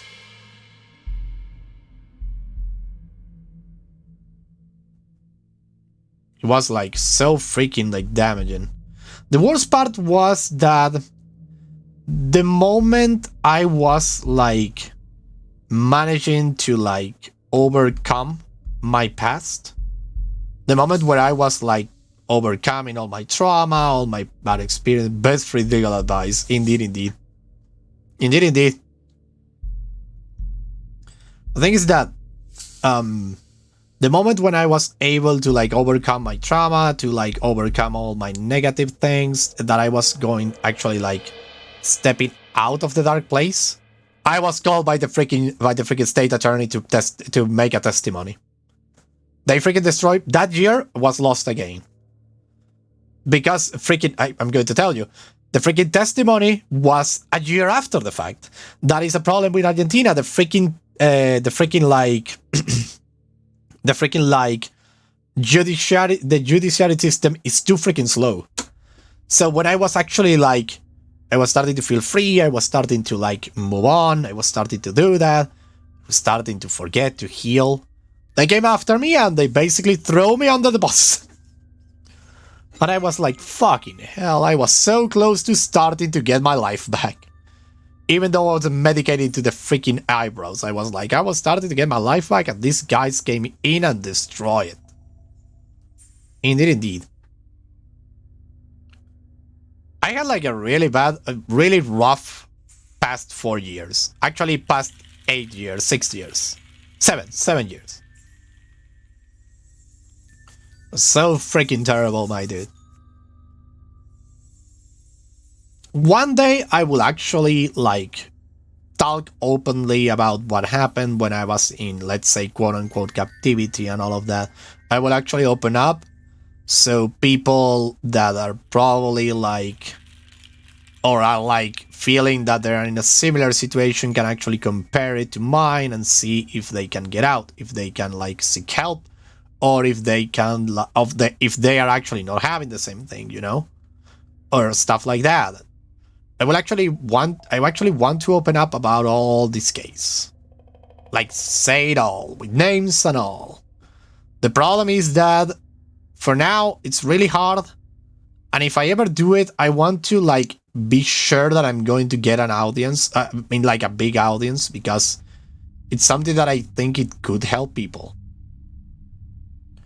We all, as humans, absorb experiences from others. Like, for example, someone tells you that is hot, you don't touch it, because they already burned their hand. So we all learn from other people's experiences.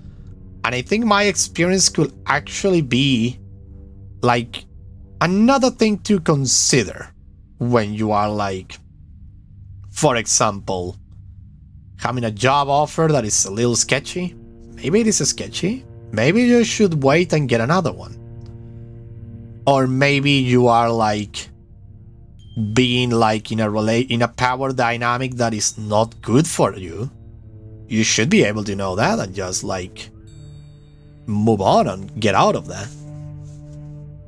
A lot of things that could help people, because there are a lot of parts and moving parts in my case. In my case was, for example, one of the things that happened in my particular case is that my country is so damn in the gutter. Like, so damn in the gutter, like, so bad, the situation currently, that I thought that what was happening to me was actually the norm, not the exception. Because it's so bad, the situation that my country is living through, that I was actually trapped. It's easier to trap people in my country's situation. Because if you don't have other jobs to go through, if you don't have like a really, like, for example, everybody knows that if you work you get paid almost nothing. If you actually get paid nothing, you will actually like think that that's okay. So yeah, my country is like a bed for this kind of vermin. It's like the breeding bed of this kind of vermin. For example, people who live in the first world, I was seeing someone that made a short saying his shortest job experience ever. It was like this: he went to the office. The manager was like, "You have cat hair on you. I'm allergic to cat. You're going to need to choose between your cat or the job." In his case was simple. He was like, "Fuck you, I'm out of here. I'm going to keep my cat. I'm going to look for another job." In my country, you will really think about giving up the cat. Like, it wouldn't even be like a thought in your head. You will be like really like thinking like, shit, this is the only job that there is in the whole city. And you will be like, shit, what should I do? Should I just give up my cat, or should I be like keeping the work? I need the work to survive. Like, that is the terrible situation my country is currently in.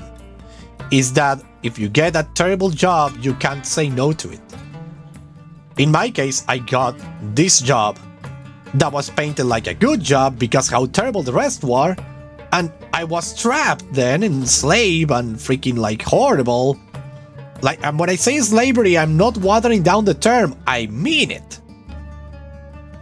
I was what the judiciary system calls serfdom. I was that. I was paid, I believe, in the time was $1 per 7 hours of work, uninterrupted work. 7 hours of work, $1. and just hope that I will be able to live with that. And I had to pay my own bus fee, so I actually came back home with 50 cents, I believe. That was all the money I could make. So yeah, it was like terrible.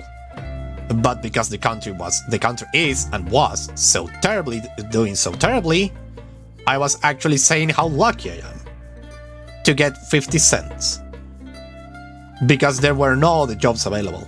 Like no other jobs. It wasn't like I could say like, I'm moving out, I'm going to another job. That wasn't just possible. It wasn't just possible. And then you got the emotional manipulation and all of that, and you get a freaking cocktail of horrible situations. Freaking cocktail of, let's say, like a really volatile cocktail in your hands.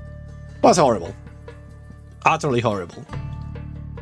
But yeah, imagine working 7 hours a day as actually a work that is intellectually demanding. Like, you're actually organizing the time. I was actually a secretary. So I was organizing the day of someone. I was actually taking up the phones. Then they started to ask me to wash their dishes. And they were starting to ask me to clean their house, to wash their car. And all of that. Imagine that. And I was like, I need to do it. I have to do it. If I don't do it, I'm going to get fired. And if I get fired, I'm going to be broke. And if I'm broke, I'm going to die. And I was already dying because of the job I was having. I didn't know it at the time, but I was super trapped. Super snare.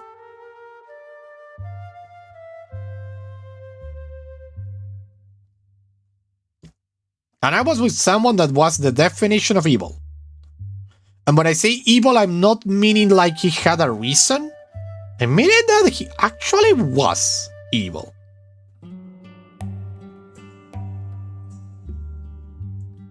Like, yeah, it was super terrible. Super mega terrible. Luckily, like that, like I say, that guy is behind bars. He's not going to be able to hurt me ever again. I hope. And well, I just need to like go on with the memories, I guess, because you can't erase those. That past trauma is going to be with me for freaking ever. I just need to like live life, I suppose. That's why I'm doing the book I'm doing. That's why I'm like trying to get a life that it's free from all kind of like thought and stuff like that. I'm just like trying to focus on, let's say, quote unquote pleasure and quote unquote comfort. Trying to focus on those things. That's why I do YouTube. Like I say all the time, YouTube is not making me any money. Like, yeah, it was able to make money in a moment because someone was generous enough to donate $70. And that was actually like the amount I needed for my first quote unquote pay from YouTube. I think super terrible is putting it lightly. Yeah, indeed. But like I say, actually doing YouTube, making these talks, for example, or just playing video games with you all, it's actually something that gives me pleasure. Not in a perverted way, nothing like that. It's actually like something that gives me comfort, gives me pleasure, gives me happiness. Because being able to be here, being able to talk, being able to be here, etc., hearing you guys too, helping you out, seeing what is your concerns, seeing if I can help you out anyway, like giving advice or whatever. It's like my way of being like having a good time, one will say. It's like, yes, stuff like that. I mean, if it say that if you do what you like, it will not be work. Yeah, that's actually true. That's actually true. Are you flirting with us? A little baby. No, I'm not. I'm not flirting with you. I'm not. Happy though. Happy to oblige if that's what you want, but no. Oh boy. No. I'm not flirting with all of you. And about the thing of not to be work, it's actually true and false at the same time. Because it is said, that's true, that if you like do what you like, it would not be work. The thing it is actually that doing what you like for a living will actually transform it into all kind of work. It's actually an interesting mindset because it's true. Been a long time since that last happened. What, being flirted by someone? I actually like to flirt because I like to, in real life, I'm flattered though, yeah I did. I actually like, in real life, I like to do flirt with people if I see the... And I'm actually like getting this back thanks to the medication being taken away. But I like to actually flirt with people if I see the situation is right. Because that's the thing. When this is like a recommendation from a romantic. In order to flirt, you need to be able to read the room, right? If you're actually able to read the room, you can actually flirt. And for example, if you're having a conversation with someone and out of the blue you start being flirtatious, it's not going to work. Now, if you see an opening from the other person when you're talking to them, and you want to actually like take the opportunity, or you actually leave yourself vulnerable to an opening to see if the other person will start flirting with you, it's super fun. Being flirtatious without necessarily the objective to end up in bed, it's something super fun to do. Because there is something about making the other person giggle, blush, or just like shaking their world a little, that is like super cute. Like I say, you need to actually like learn to rate marriage graveyard of life. Yeah, no, this is actually something that I am actually like talking about in my book. Marriage, if you are like with someone who shares your interest, will not be the graveyard of life. Because it could be like, for example, you and your partner found someone in particular cute, and you are still married, and you do something together with that person. You know, just something that could happen if you actually are open and honest with your feelings with your significant other. That's something that could happen. You know, one never knows. Marriage is a graveyard. We actually see marriage as a graveyard of life because the whole institution of marriage is centered around material possessions, if you ask me. That's the problem with marriage, is that it's centered around material possessions and not necessarily 100% emotional thing. Because, you know, when you get married, your goods are shared, your revenues share, and if you get a divorce, you will need to share those things again. It's like kind of a threat to get married, if you think about it. Because it's like, if my feelings ever change, if my needs or wants ever change, I'm going to be trapped with this person if I don't want to get everything taken away from me. That's the problem of marriage, is that it's not flexible, is that if you get married, you will actually get in a trap. That's how I see it. Because love for life can only be achieved if you actually take in consideration that you can feel feelings for other people too. If you're actually like, I'm not talking about having an open relationship, it's just being able to, like, for example, being with your partner and say, I found X person cute, for example. Have you seen how cute they are? Like, for example, you go with your partner, you go like, have you seen how cute this person is? They are super cute. If you're able to actually process that and talk it with your significant other, you will not be feeling like you are being cheatful. Because you're actually sharing it, you are actually putting it on the table. And if the other person reciprocates, saying to you, oh, you find it cute, but I know what I find cuter, I find you cuter, for example. Like that kind of lineage. Like if they play with the fact, you will actually be less prone to actually be cheatful, to actually cheat. The problem with marriage is the secrecy of feelings, is the fact that you cannot express everything you want to express. And the thing is that marriage, because it's based on a material thing, when you actually feel like you don't want this anymore, you don't want to keep being with X person or Y person because you just lost your feelings, or because you just fall in love with someone else, or because something like that, and the other person is not open to an open relationship, for example, or whatever, the thing is that you will basically feel trapped. And that is one of the facts that actually makes marriage life miserable, is the fact that the two persons will feel trapped with each other. And I'm not talking about from a male's perspective, I'm talking about also from a female's perspective. This goes for both ways. The woman can suddenly have feelings for someone else. That's actually super common. Just like men, we both have feelings with other people. We both can feel things for other people too. The thing is that if we keep it a secret and we let it grow on us, right? Like that will be the thing that will actually spawn the cheat. The moment that you cheat with someone, because you keep those things secret.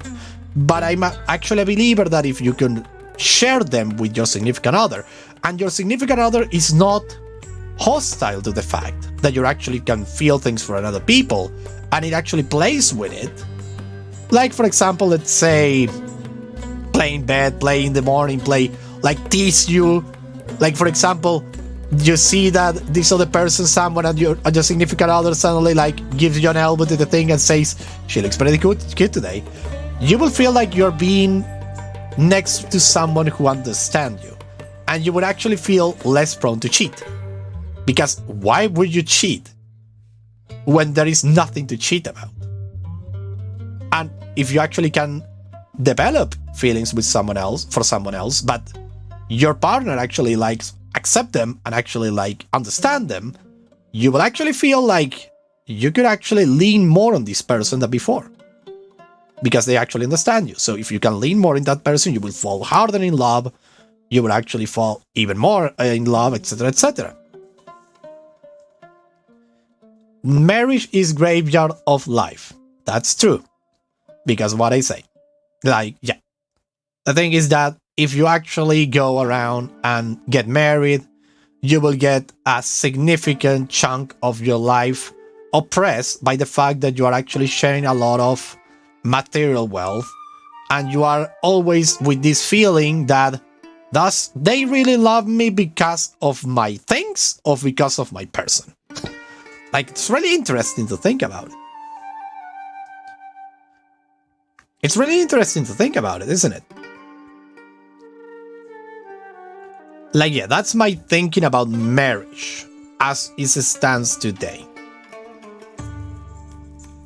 Because when you're divorced, you basically hire, let's say, you divorce with someone, you hire a lawyer, and the lawyer is going to try to take everything for your ex-significant other. Like, everything.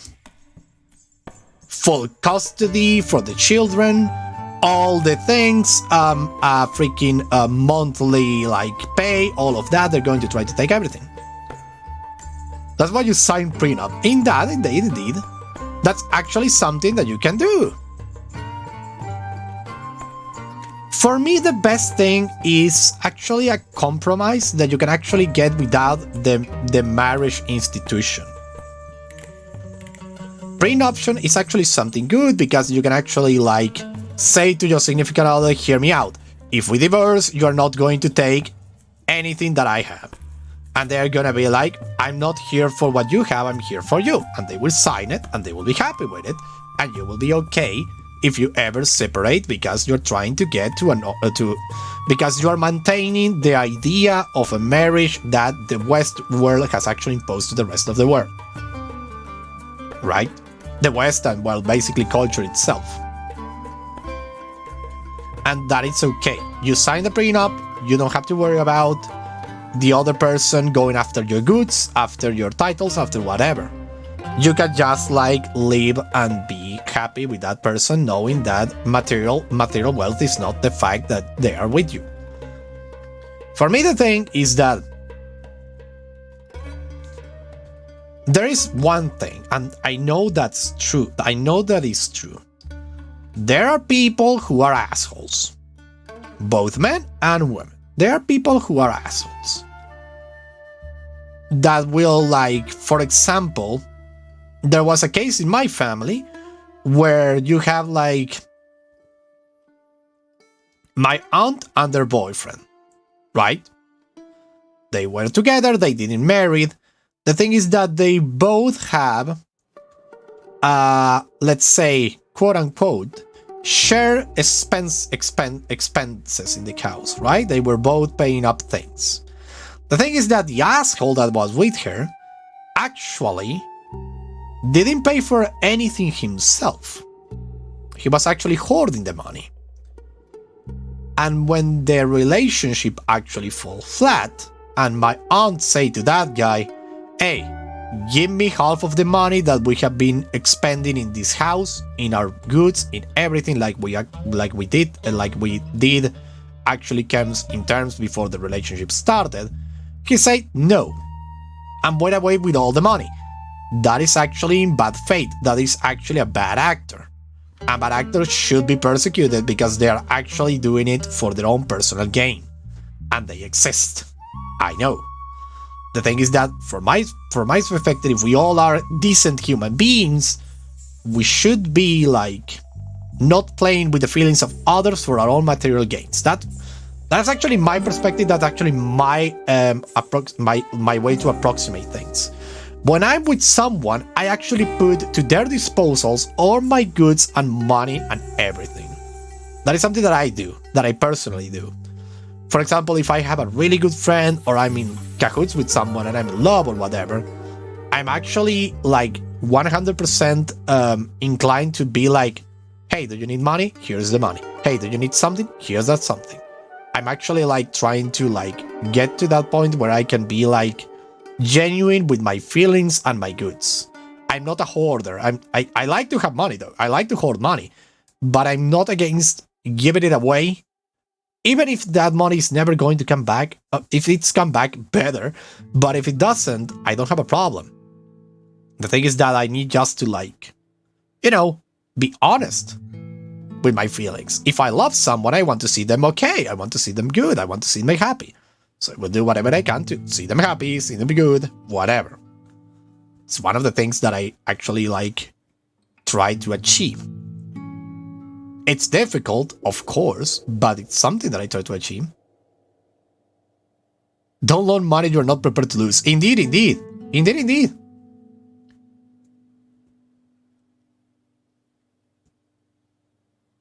But this is interesting. All the things I'm saying, you will think, because of the things I'm saying, that my fathers are actually liberal or open-minded or whatever. No, they are not at all. Like, at all. You would think that with all this thinking I'm doing, I'm like with an upbringing that is liberal and I'm thinking about other feelings and whatever. No, I actually come from a really dysfunctional, from time to time, family of really traditional people. And when I say really traditional, I mean it. They have been married for a lot of years, and they're still together even if they hate each other. The thing is that because I know that they are not like the best couple, I'm actually able to think how to be a best couple, how to be a best thing, right? How to be the better man, one will say. I could have go their path. I could have go and just find someone, marry them, and be materially focused. But I'm not. I'm actually more like a hippie. Indeed, I'm actually more like a hippie, if you ask me. Not the tree-loving kind of hippie, I mean the free love kind of hippie. And it's actually interesting about the fact that a lot of people, and I have this from experience, a lot of people that actually go around like professing free love and whatever, they are like, you can be with whoever you want, blah, blah, blah, blah, blah. They are actually the most monogamous, controlling freaks that can exist. So funny when that happens. It's like, there are men, I have seen them, I have been with them, I have heard about them. There are men that go around saying, I can be with whoever you want, but if you aren't with whoever you want, I will go down. I will go down hard on you. I will not tolerate it. And they are like super aggressive with their couples. And you are like, what the fuck, dude? That's so fucked up.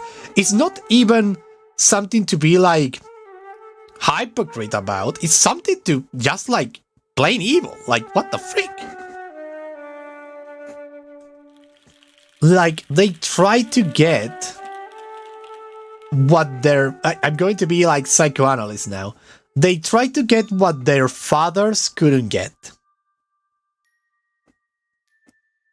If you're going to have, for example, an open relationship, you shouldn't need to force anyone else to be in an open relationship. I don't know if I can explain that exactly, but for example, if I'm in a relationship with someone, let's say a girl or a guy, whatever, and they open up to me and say, I want to be in an open relationship, you can actually go and say to them, okay, you be in an open relationship, but I won't. I actually love you, and I actually love whoever you are, and I want to be with you.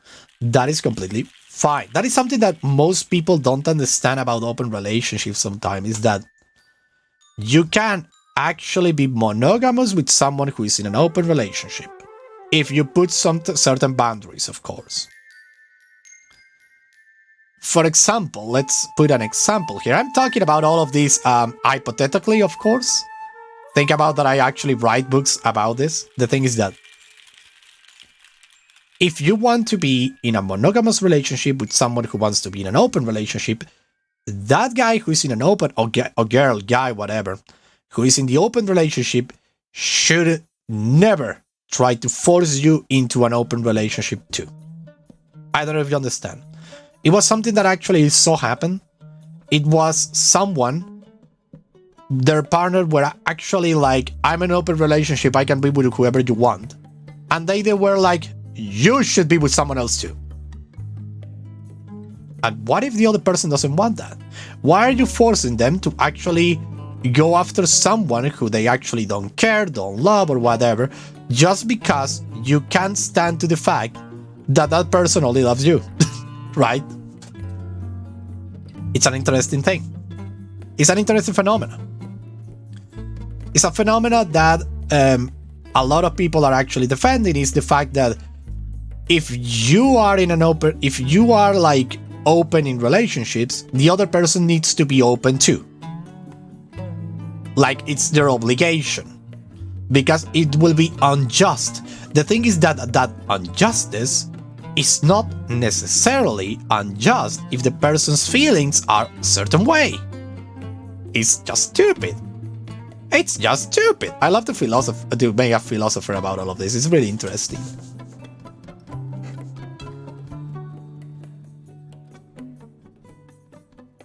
Or for example, this is another tricky subject. The guys who go around like sharing their significant other. It's like, it's a kink, okay, but sometimes the other person is not interested. Like, for real. Why would you go around sharing your significant other like you have some sort of like property over them? And if they are not interesting, why would you do that? Like, why?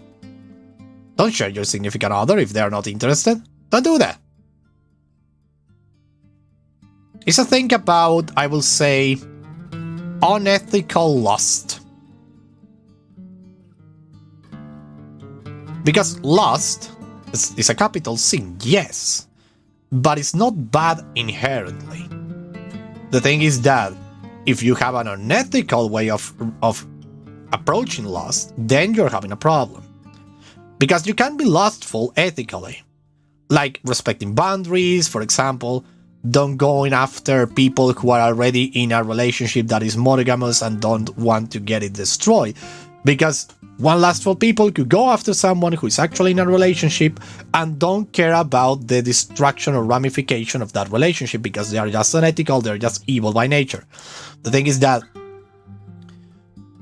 something that is funny though, like I'm actually like going to take to touch this subject in my book, is someone going after a relationship because they like both parties. It's interesting, right?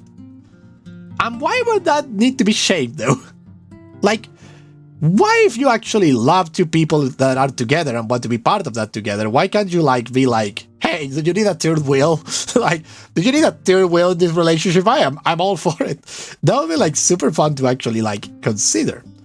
The thing is that in our monogamous society, which is nothing wrong with monogamy, the problem is that the fanatics of monogamy try to impose it to everyone.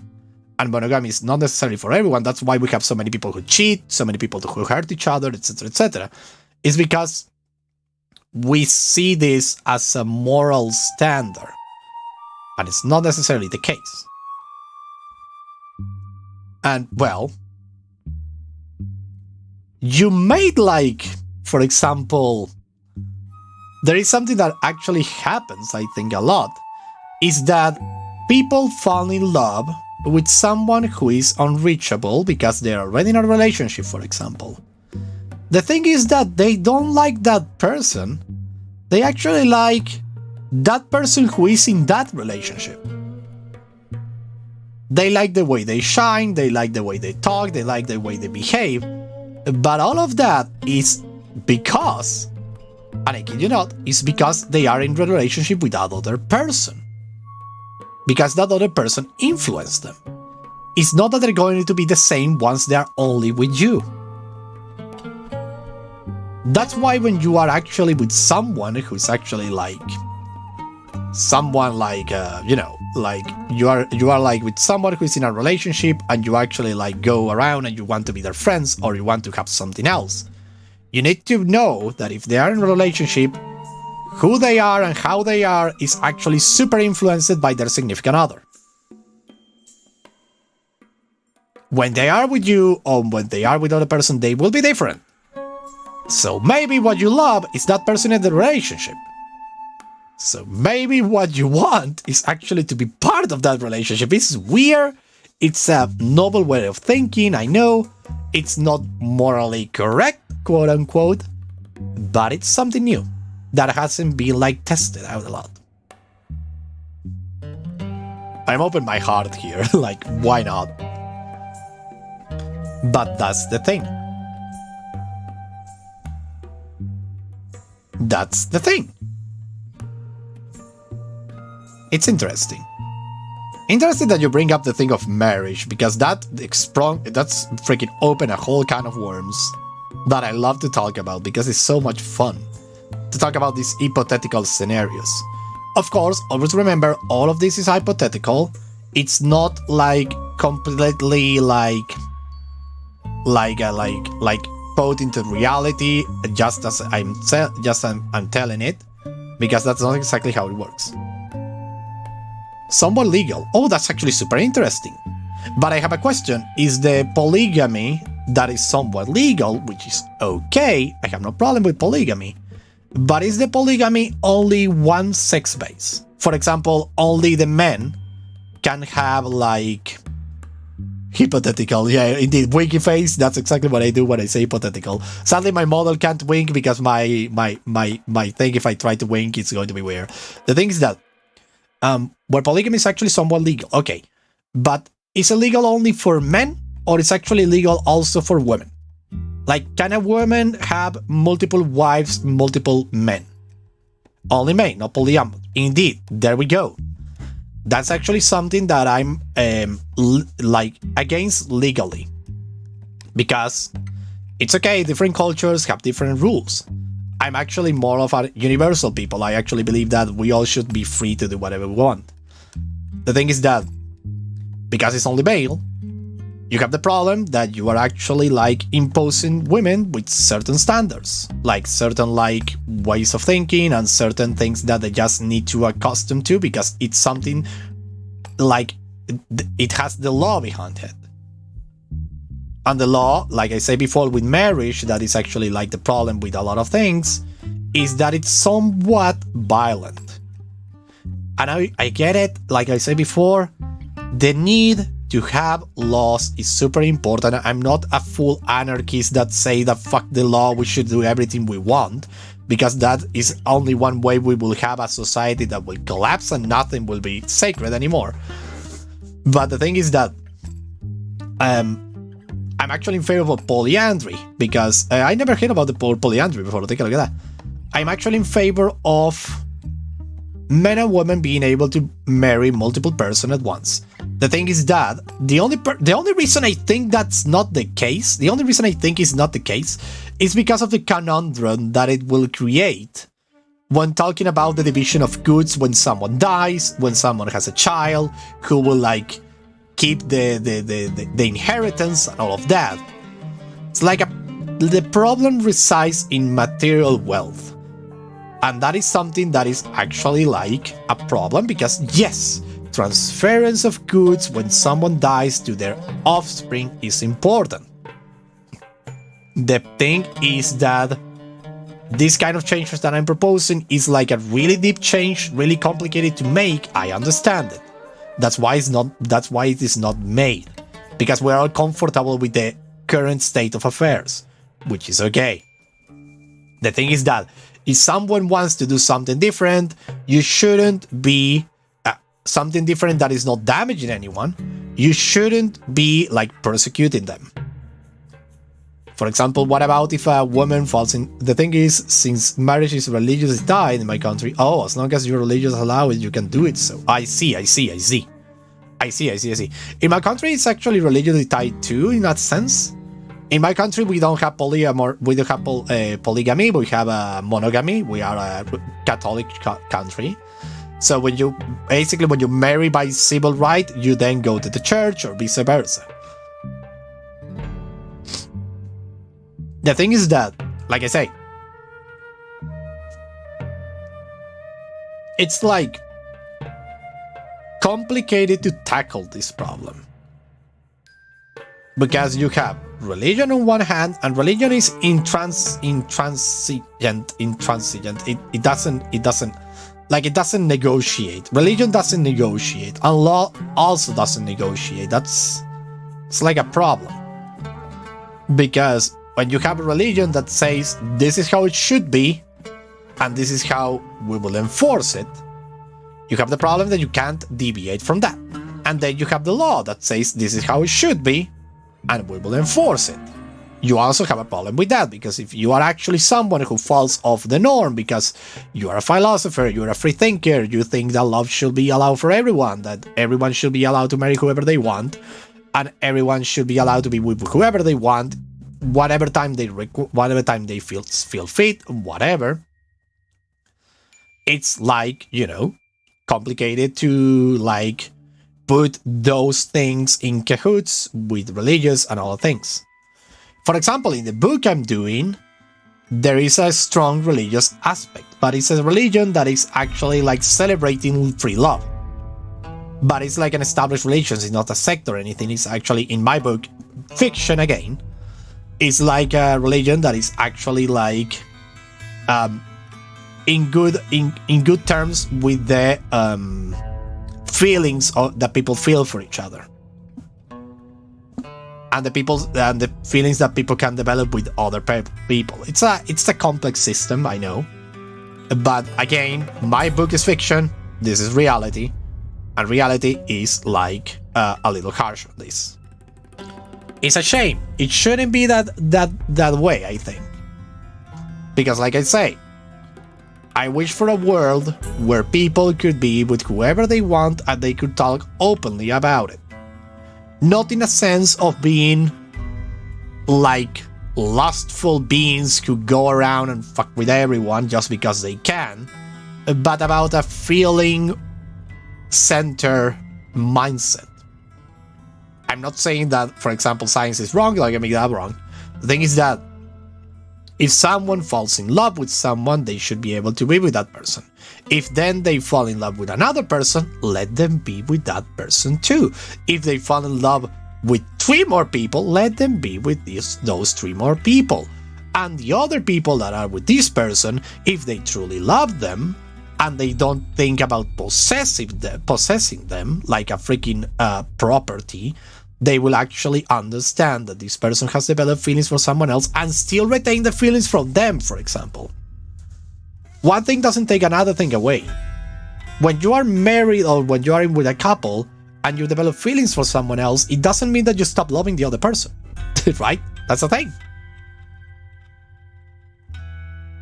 That's the thing. You just don't stop loving someone. For example, the person who my relationship was ruined because of the medication that we were 15 years together, we are still in contact and regularly. It's not like we are like separated or whatever. We still have feelings for each other. It's just that not in a, let's say, relationship kind of feelings, but we have the love, the unconditional love that we feel in the beginning. It's still there. And we will fight tooth and nail to protect the other. And we are constantly saying, how will other, because we are both like thinking about it, because we are both like we are still like relationship together, like we are still coming and going, whatever. The thing is that we don't want to be in a relationship with each other because that train has passed, which is okay. The relationship, but not the love part, we still love each other. The thing is that we constantly think, if we try to go for another relationship, what will that make us?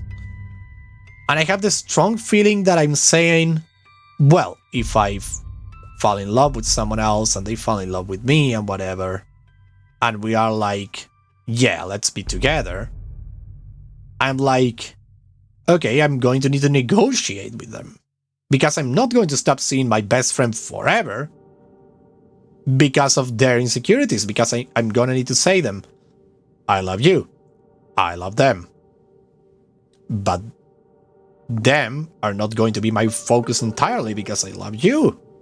It's a complicated thing to do, right? It's really complicated. But that's the thing.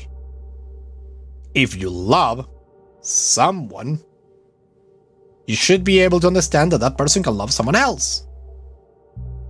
But it's not like, this is the thing. It's not like that other person is going to do babies. That's another thing that is really important that I usually like in my book I tackle this too. But the thing is that something that we as humans have a problem with is our natural tendencies to have children. I, for example, I don't care about having children, like at all. I really don't care. I don't think I will ever have children, and if I have, maybe I will adopt them, I don't know, but I don't feel like creating a new life that could go terribly wrong, by the way, like I'm afraid of that. The thing is that children are like a cornerstone in our imagination of a family. Is the problem. Is the big stone in the shoes of free love is the fact that one can have children and they will have to raise them. Well, what about if the children were raised by the community? It wouldn't care who the freak the father or the mother is, as long as, you know, everybody's taking care of them. So, you can be with whoever you want, it wouldn't matter if you are having 2 relationships, 3 relationships, it doesn't matter who the father is, because everybody will be happy with the children, with the kid, the human experience, the new experience you have created, everybody will be happy with it. But we make it a whole big deal if the children is not from the father. From the, let's say, married, the one who should be the father. Like, for example, what happened if... What will be the problem if, for example, one woman is with 2 men, The two men actually know each other and they love the same woman and they are okay with that. And they have a children and they don't know who the father is. But they both decide to raise it as their own. The three of them decide to raise them as their own. Like, we all love you because we don't care who your seed, quote unquote, was the one who created you. We love your mother and thus we love all the children that are going to come out of here because we just love your mother. That's the thing, right? Like, I guess humankind will still have a problem when they don't realize that you don't necessarily need to love the children for who their father was, but actually from who their mother was. Because the parental-child emotion is product of our evolution. Indeed! And that served its purpose in the past. Because of, passing the strongest genes. You were actually like, in the past, in the evolution that led to that, was that stronger genes need to be passed for the betterment of the whole species. That is the instinct-based thing. That's why the lions kill all the cubs of the new place they reach. When they are like an adult, dethrones the other adult, they kill all the children and they start their own. It's because they believe in their mind, in their instinct, that these children are weak as their father. That is how it works. We humans probably had the same kind of attachment in the beginning. We were like, this is my children because I'm strong, and I'm going to kill the children of the other one who is weak. That's how it works. That is why in the past we were so violent when the father realized that a child wasn't their own. It was because the freaking instinct of, oh my god, lesser genes have entered my pool, and I have been trying to protect a lesser gene. That's how that's how the how do you say this, the inconscient talk work. But now in current era we have something beautiful called culture that we can actually mold and make a better future for everyone, make a more peaceful future. That is why I think, culture is part of evolution. The thing is that the fact that we can mold it, we can actually create a better present and a better future using culture. We don't need to rely solely on evolution, because if that was the case, we will be killing each other more often. That's why, because we have laws, we have a lot of things. It's because we are like something never seen in the planet. Like, human beings are something never seen in the planet. The fact that we have conscience, we have morals, we have all of that. Everything is sprung from evolution, but at the same time is like in its own little bubble where we can actually mold it.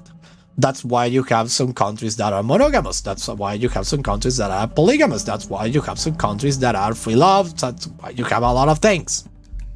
It's because the human experience is kind of like related to evolution, but at the same time we diverted so much that that natural occurring evolution don't affect us that much.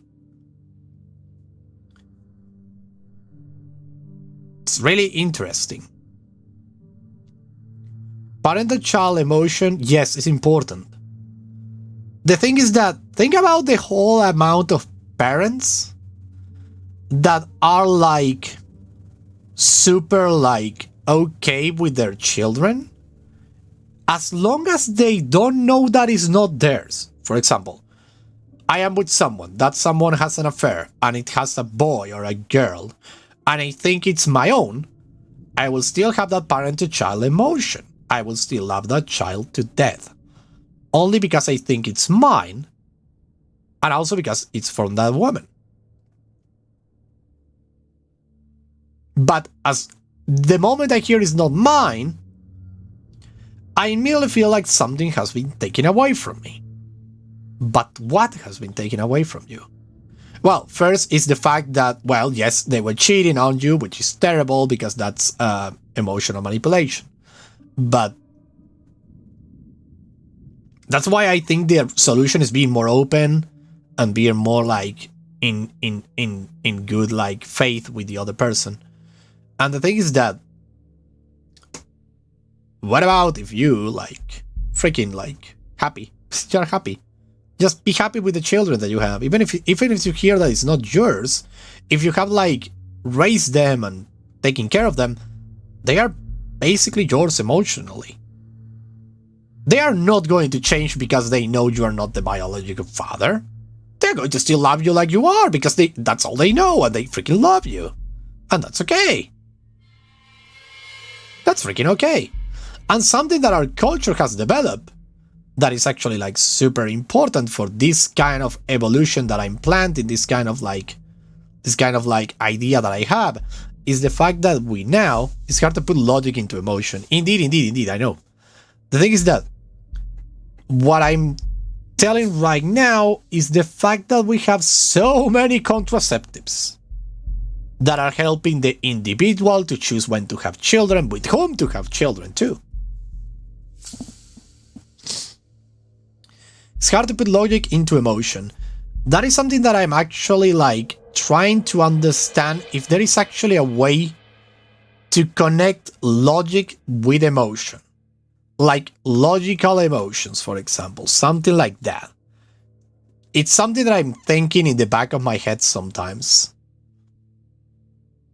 Something complicated to put like, because of the modern era thinking and the contemporary way of thinking, believe that those two are separate, and separate to a point where there is no way to connect in them. But I think they could be actually interrelated in some degree. I don't know which degree though, but they could be interconnected. I still don't know how to put it into words. It's like a whole thesis kind of thing that you could do in psychology or whatever.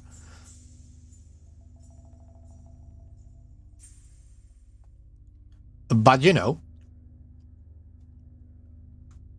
for example, in my idea of a relationship, I'm actually like eliminated the need to be to cheat someone, to deceive someone.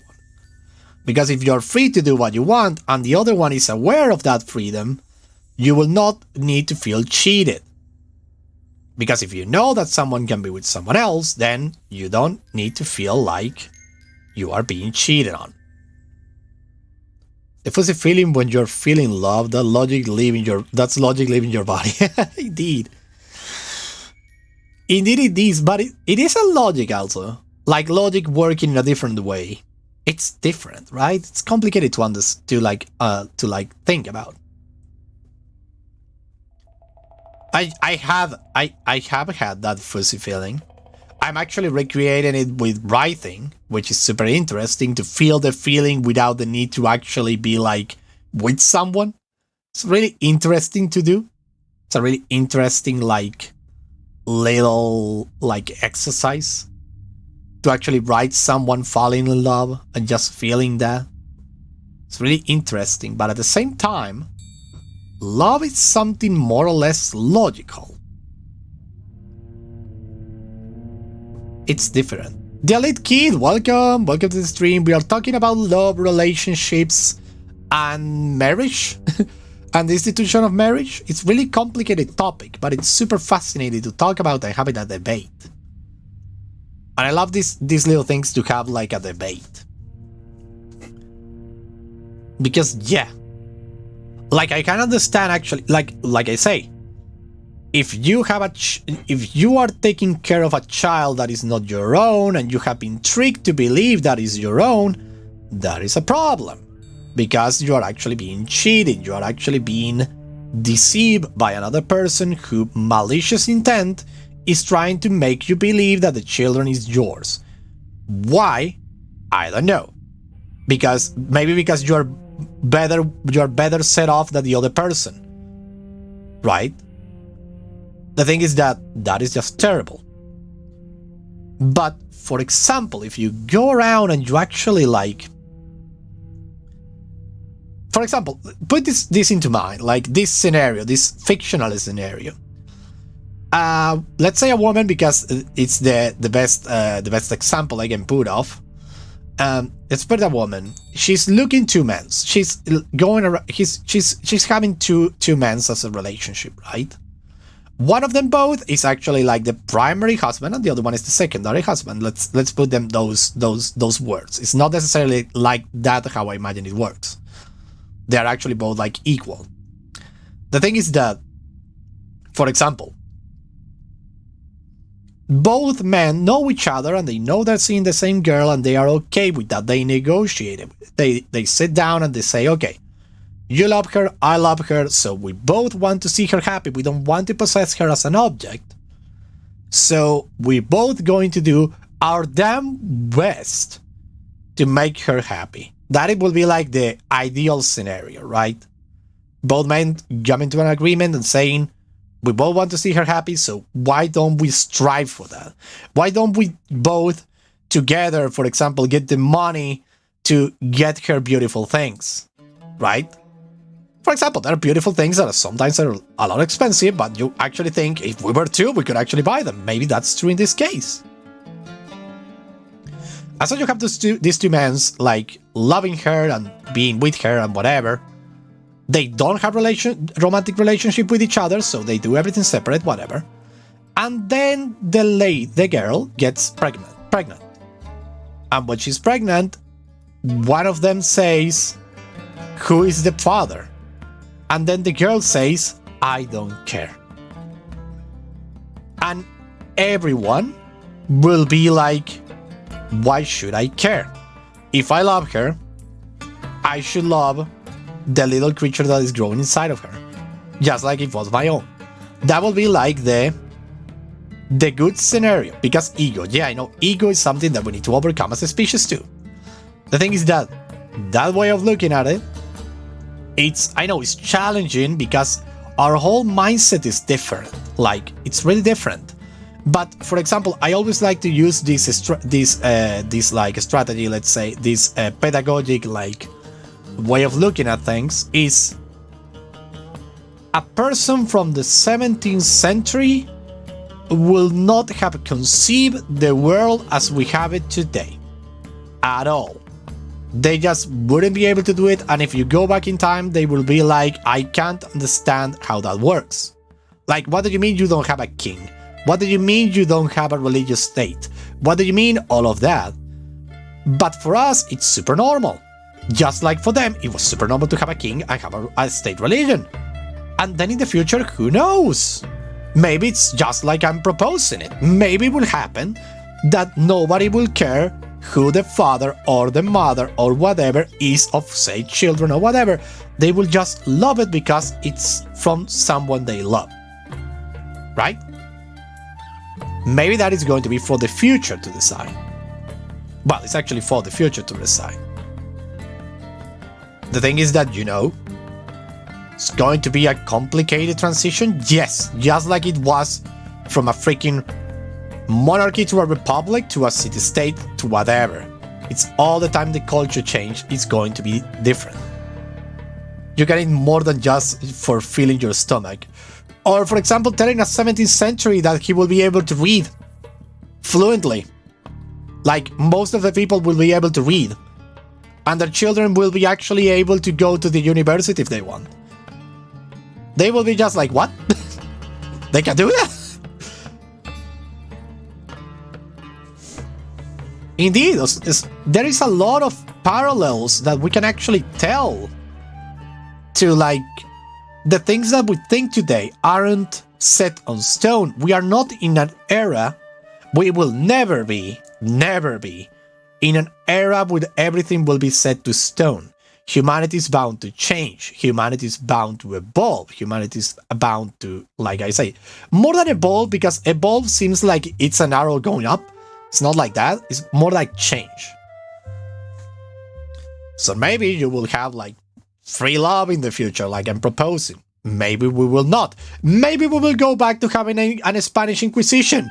Who knows? The thing is that in order to be able to, like, to like defend or to try to get your ideal future to reality is to write about it, tell other people about it, get your idea going. Because every single person in the world is a universe.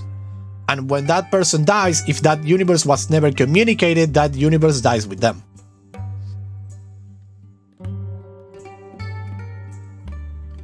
That is not to say that there are some universes that are fucked up. Like, yeah, there are some people who have really fucked up universes, and maybe their universes should stay hidden and like disappear with them. But, you know, that doesn't mean that every universe should be kept in secret.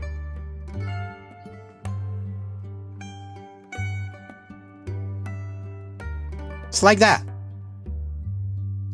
Oh, by the way, feel free to interrupt me via the chat. Do not ever be like, I'm going to let him finish. If I have a train of thought, I will finish it and then I will read the chat, but unless the chat is like having a really good input and I need to like stop my train of thought to actually like leave the train of thought to other people.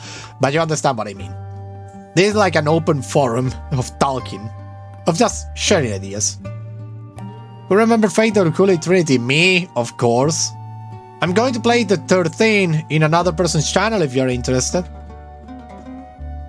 The name of that other person's channel is freaking Grease. Grease TV, I believe, is the name of the... Yeah, Grease TV. G-R-I-S-C-Z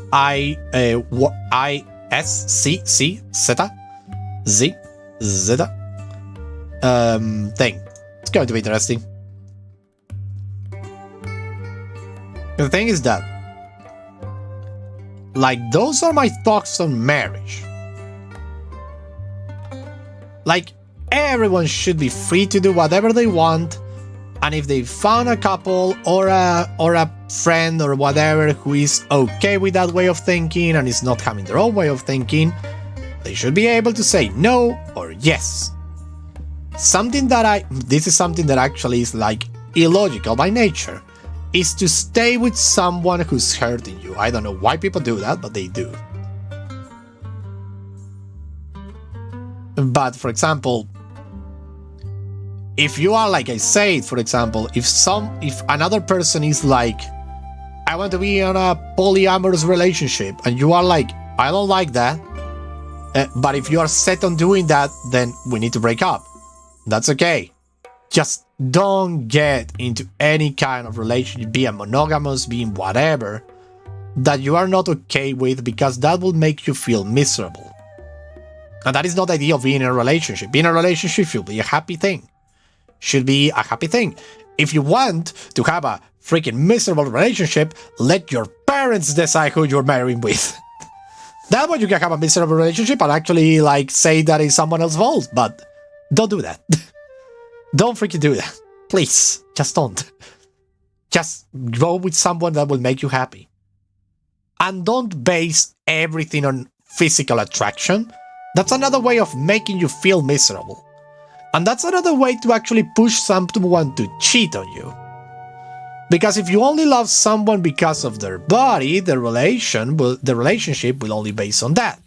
And because that person will feel that you only love them for the body, they will actually feel that other people will only love them for the body too, and they need to reciprocate that. It's weird. People have weird fetish, maybe they want to feel miserable. Yeah, indeed, that's actually a possibility. I don't like that idea because fetishes and feeling miserable as a way to being happy, quote unquote, is actually something that we learn from childhood. That means that there are actually really fucked up childhoods out there. Like, for example, let's use a classical example. You have a father and a mother, right? They're married and they fight each other and they hate each other, but they don't divorce because that will be bad seen by other people, so they stay together, hating each other, cheating on each other, just being drunk, being whatever you want, just terrible upbringing. And you go out and you actually, because of this upbringing, you actually do it again. You reproduce the same dynamic with someone else. because you want to feel miserable because you don't feel like you can do anything else because your parents, your mother, whatever, were miserable too. It's the paradox that a lot of people actually are trapped in. A lot of like bad choices in life can be tracked down to some trauma from childhood. Childhood and adolescence too. That's true. You can actually have freaking like a lot of decisions in your life be affected by your childhood trauma, your childhood, you know, everything about the childhood or teenage years. Like, for example, luckily I didn't, but if I were like, let's say, extra weak-minded, like super weak-minded, that I will be like, well, not weak-minded because that's actually like terrible way of phrasing it, but I think my let's say like logical conclusion would have been to marry to someone with whom to be unhappy, because that's the reality of my family right now. They are like working together right now, but you know the feeling I mean, because of my teenage years, the situation was more vivid, more like in the edge. So I will think that I will seek someone who will make me as unhappy as my parents. That's why therapy, when you are like making these kind of decisions, can actually help you, because therapy is actually something that will actually focus on finding out the reasons why you're taking all these bad choices. Super interesting.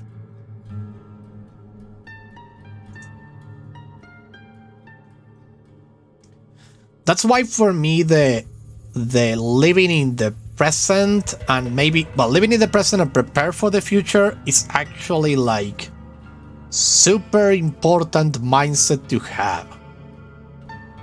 The important thing is not living in the past. Do not redo your trauma in another environment just because you feel like, well, you don't feel it consciously. That's why the unconscious is something real that actually like change and thinks and do a lot of things. And the thing is that, you know, by the way, I study psychology in the university also, like I did a lot of things. The thing is that, you know, you need to actually understand that you don't need to feel miserable. There is no need to feel miserable.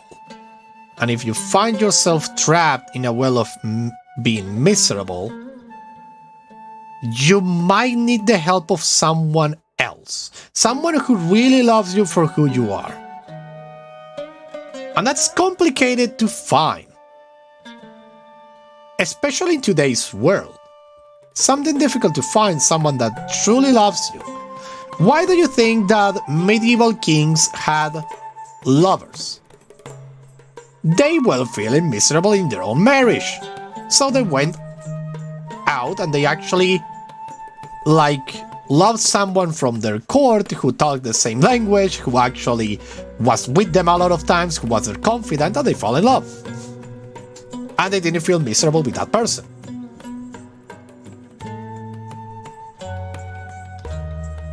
Something really interesting to talk about. I love it. The fact that people choose actively to be miserable even if they don't realize it.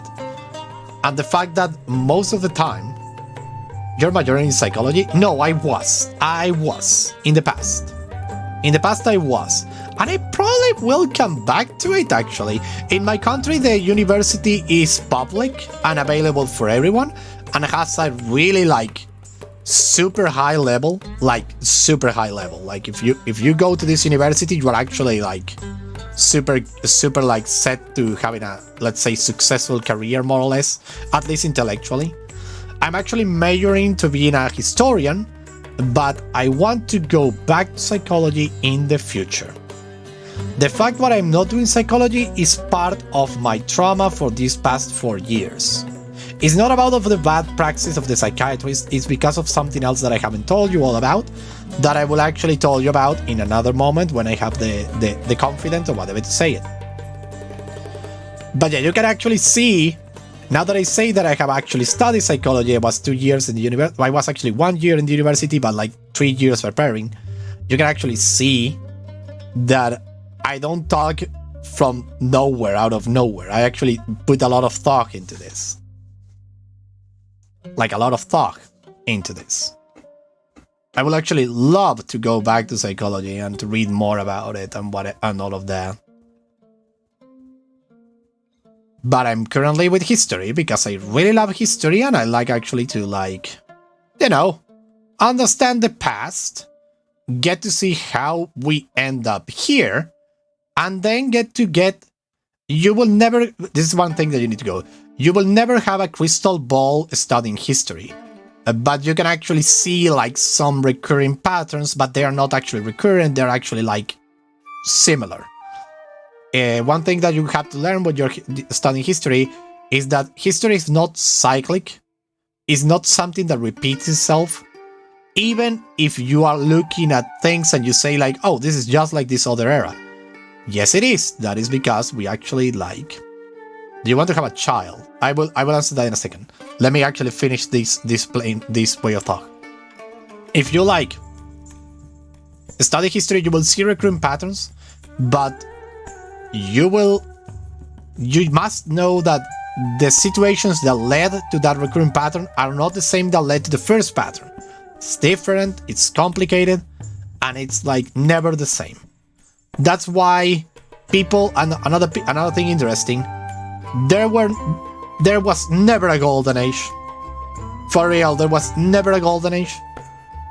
My favorite era is actually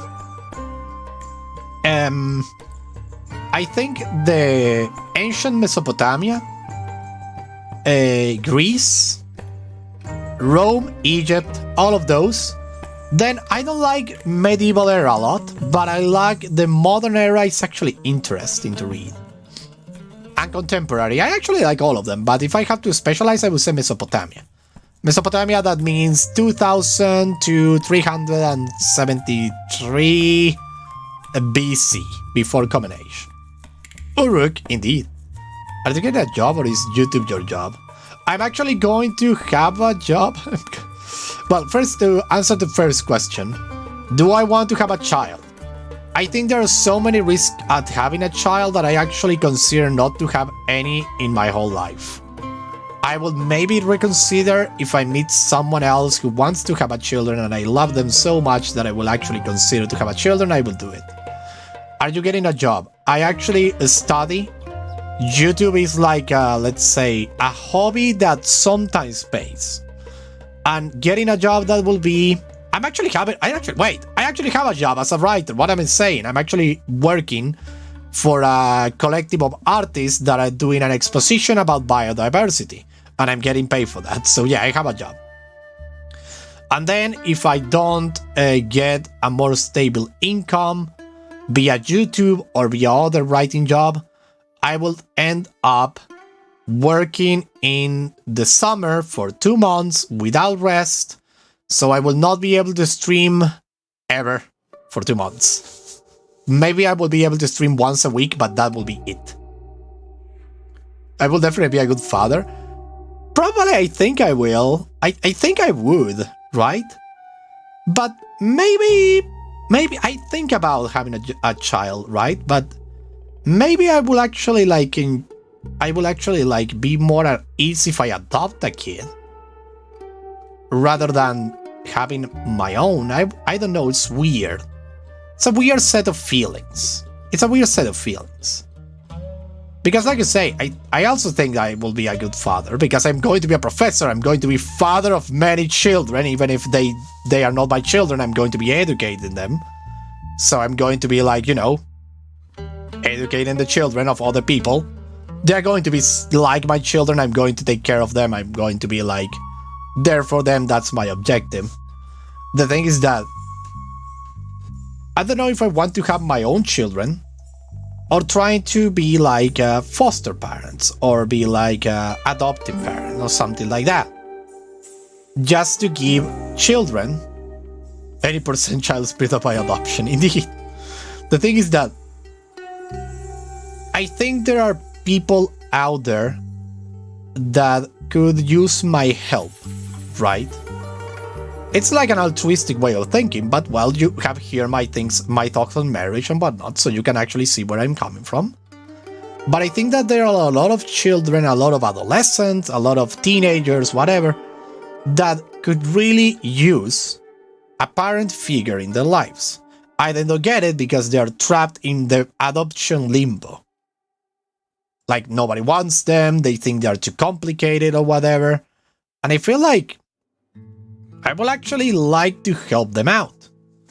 I will actually like to give them life advice, to give them like a stable life, a good life, give them a chance, because those are people that already exist. Yes, I could have a biological children and be like, this one is mine, let's say, and this one is like real from this point on. But the thing is that maybe I could help more, like a lot more people if I like take care of children that I actually like in need. Like let's say it, I have been abused, so I think I could actually like help people who have actually have a traumatic experience in their life. Just, taking care of them. Making them know that there is someone there who cares.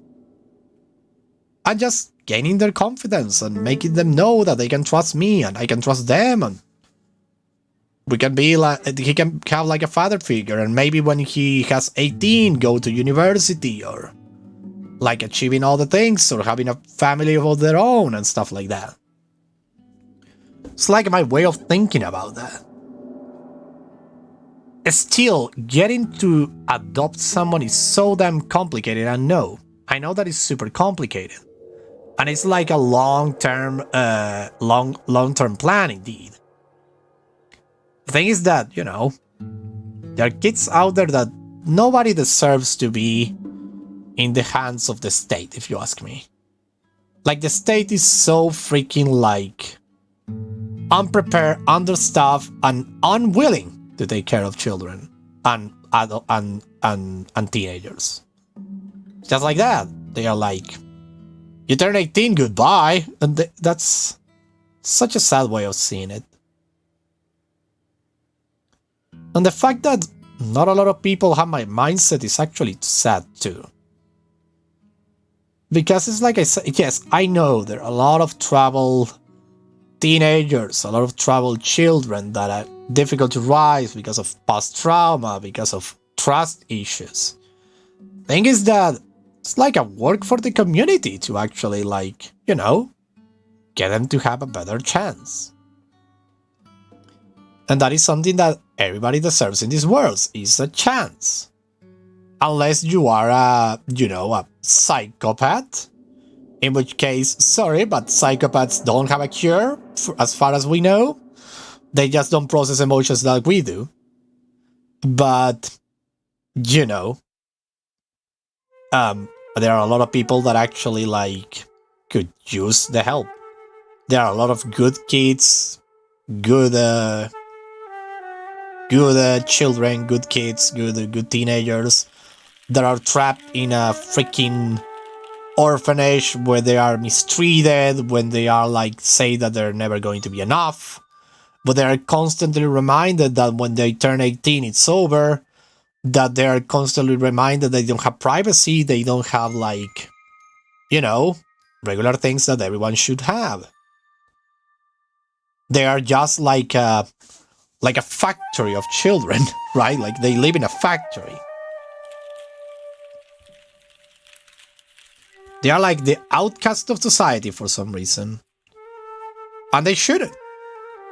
They should be able to integrate with someone who actually wants to help. Who actually loves them, who actually likes to who actually wants to see them happy and thrive. not like an object or a sense of pride, because there are a lot of freaking... Are you an artist? Yes, I am. I'm a writer. The thing is that there are a lot of freaking people who do this because they get like brownie points, like good points on the society scale. Like, I will adopt these children so my neighbors see I'm a good person. That's not how it works.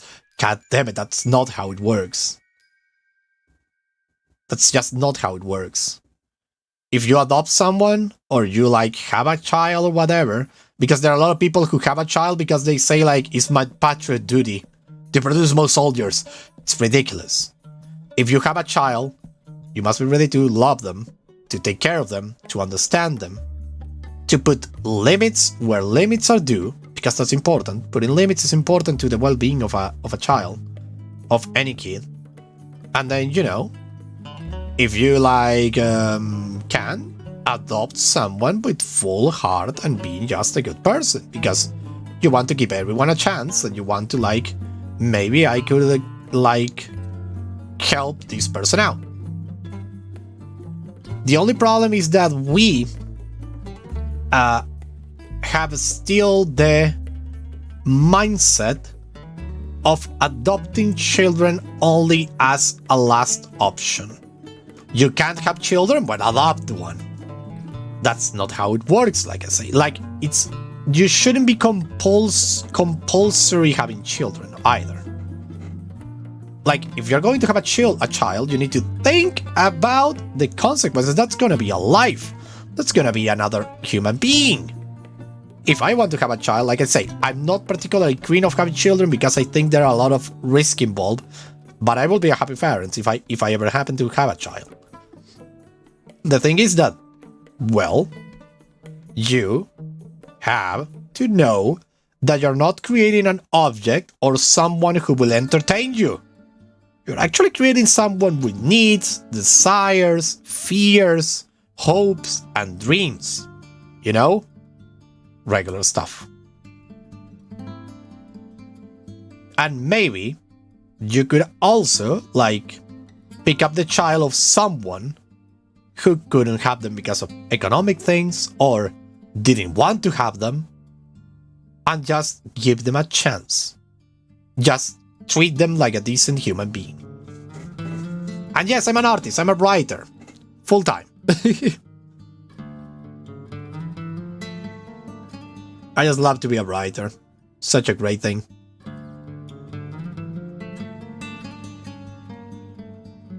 It's like people who, I will say, this is not like a good comparison or anything, but for example, when you're having a dog, let's go for something more like, something that we can all relate, right? Like something more like in our line of like reality, not necessarily adopting a children or having children, but actually the fact that you want a dog.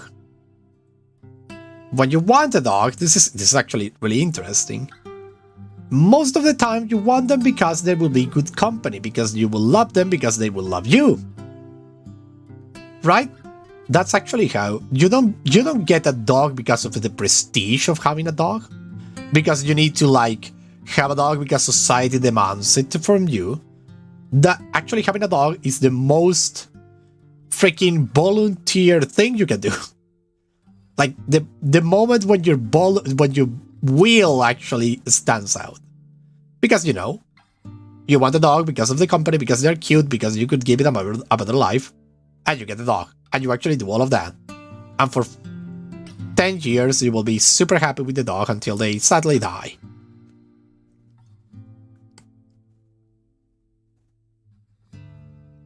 The thing is that is the most genuine things that most people do when they have a dog.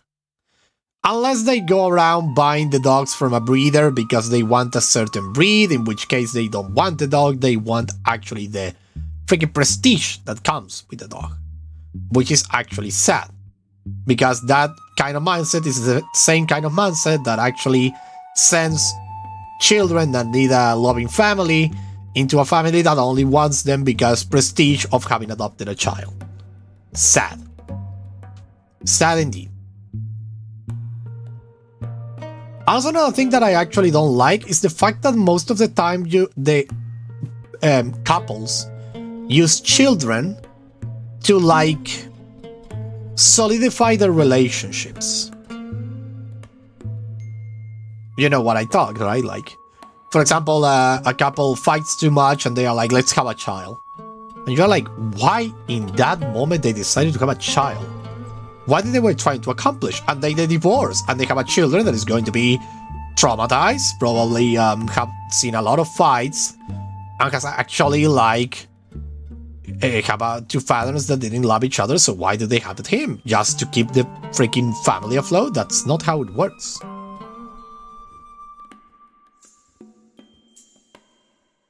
Same thing with adopting children. You shouldn't adopt children just because you want to like mend a relationship.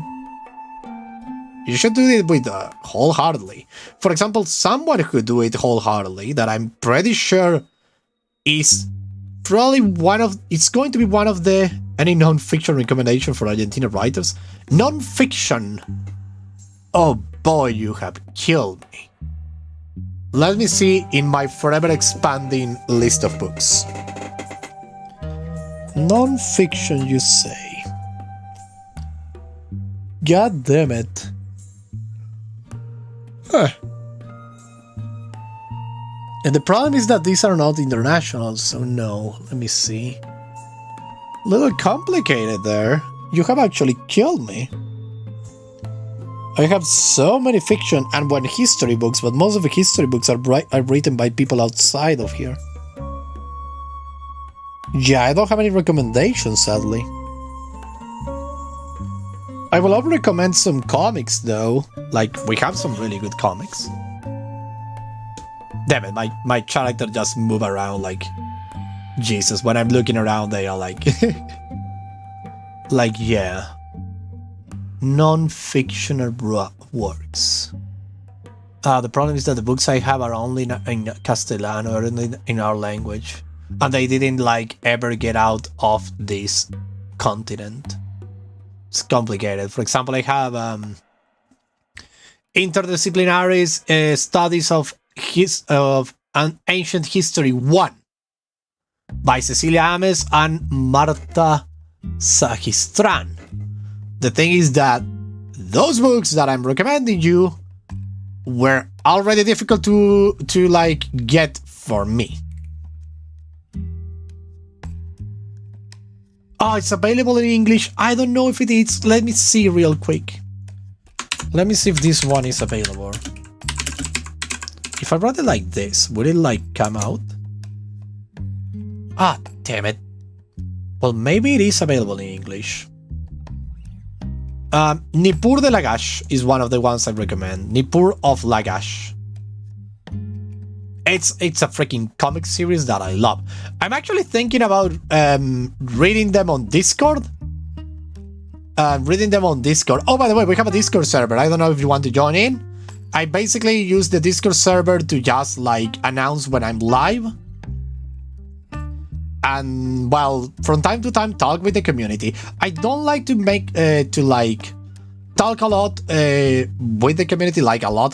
The reason is because I don't want anyone to develop parasocial kind of like relationship with me. I want everyone to understand that I'm like a human being. I know that there will be parasocial relationships in the future of my career, that I know, but I want most of the people to understand that just like them, I am not perfect, right? Like, Nippur de Lagash, that is the one, yes. That I am not like perfect by any means. Like you could say here, you have here my ramblings about freaking marriage and how I'm out of the norm, so imagine that.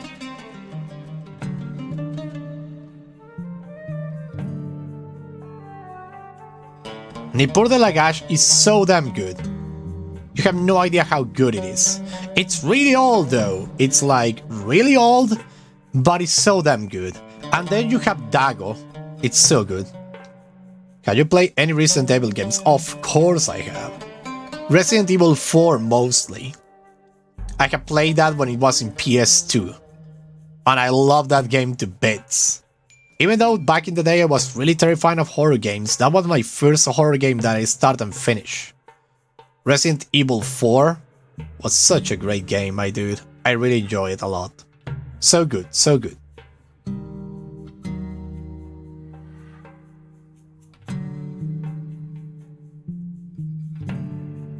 It's the best Resident Evil game. Yeah, indeed. It defined the genre. It redefined the whole genre. The genre of all horror games going forward from that point. They really innovated back in the day, like really innovated. Lately we have a lot of game developers, AAA developers I mean, that do not innovate at all. They are afraid of innovation, and that is understandable because they have so much money on the line that they actually want to stay with what they know. The sad part is that because of that, the gaming industry has like stagnated.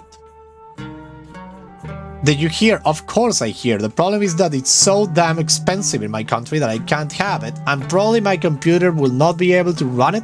Maybe it will, but I will not be able to stream it, and if I kind of like buy a game, I want to stream it, obviously. The remake, they say it was beautiful, and I have seen it. It was really damn good. The same with Resident Evil Village and Resident Evil Resident Evil 4, I think. Indie is the way to go. Indie is the way to go. That's why I play all the indie games here in my channel. Like, if you like stick around for the channel for the coming week, you will see that I play mostly indie games. For example, one of the best indie games I have played the last couple of weeks was Stray Gods the Musical. The role-playing musical, Stray Gods. You have no idea how good that game was. It has so many good songs in it. Well, it's a musical after all. It was so damn good, so well done. Let's just change the soundtrack, dog. I want to have something else coming in. There we go, something else. Perfect. They should serve the food, yeah, indeed. What's your religion? Well, that's actually like, I don't have a religion, I'm actually a skeptic. Your first stream I watched was Dead Cells. Oh, interesting. Yeah, that was a really good game. I grew tired of it, sadly, as time went on. Because I really I was loving Dead Cells. The problem was that it was getting too repetitive and I wasn't able to progress, so I actually frustrated myself and I stopped playing. And my religion, I'm agnostic. I believe that there is something out there, I believe that there is something after death, but I don't know what the hell it is. Atheist, do you mean? No, not atheist. I'm not an atheist.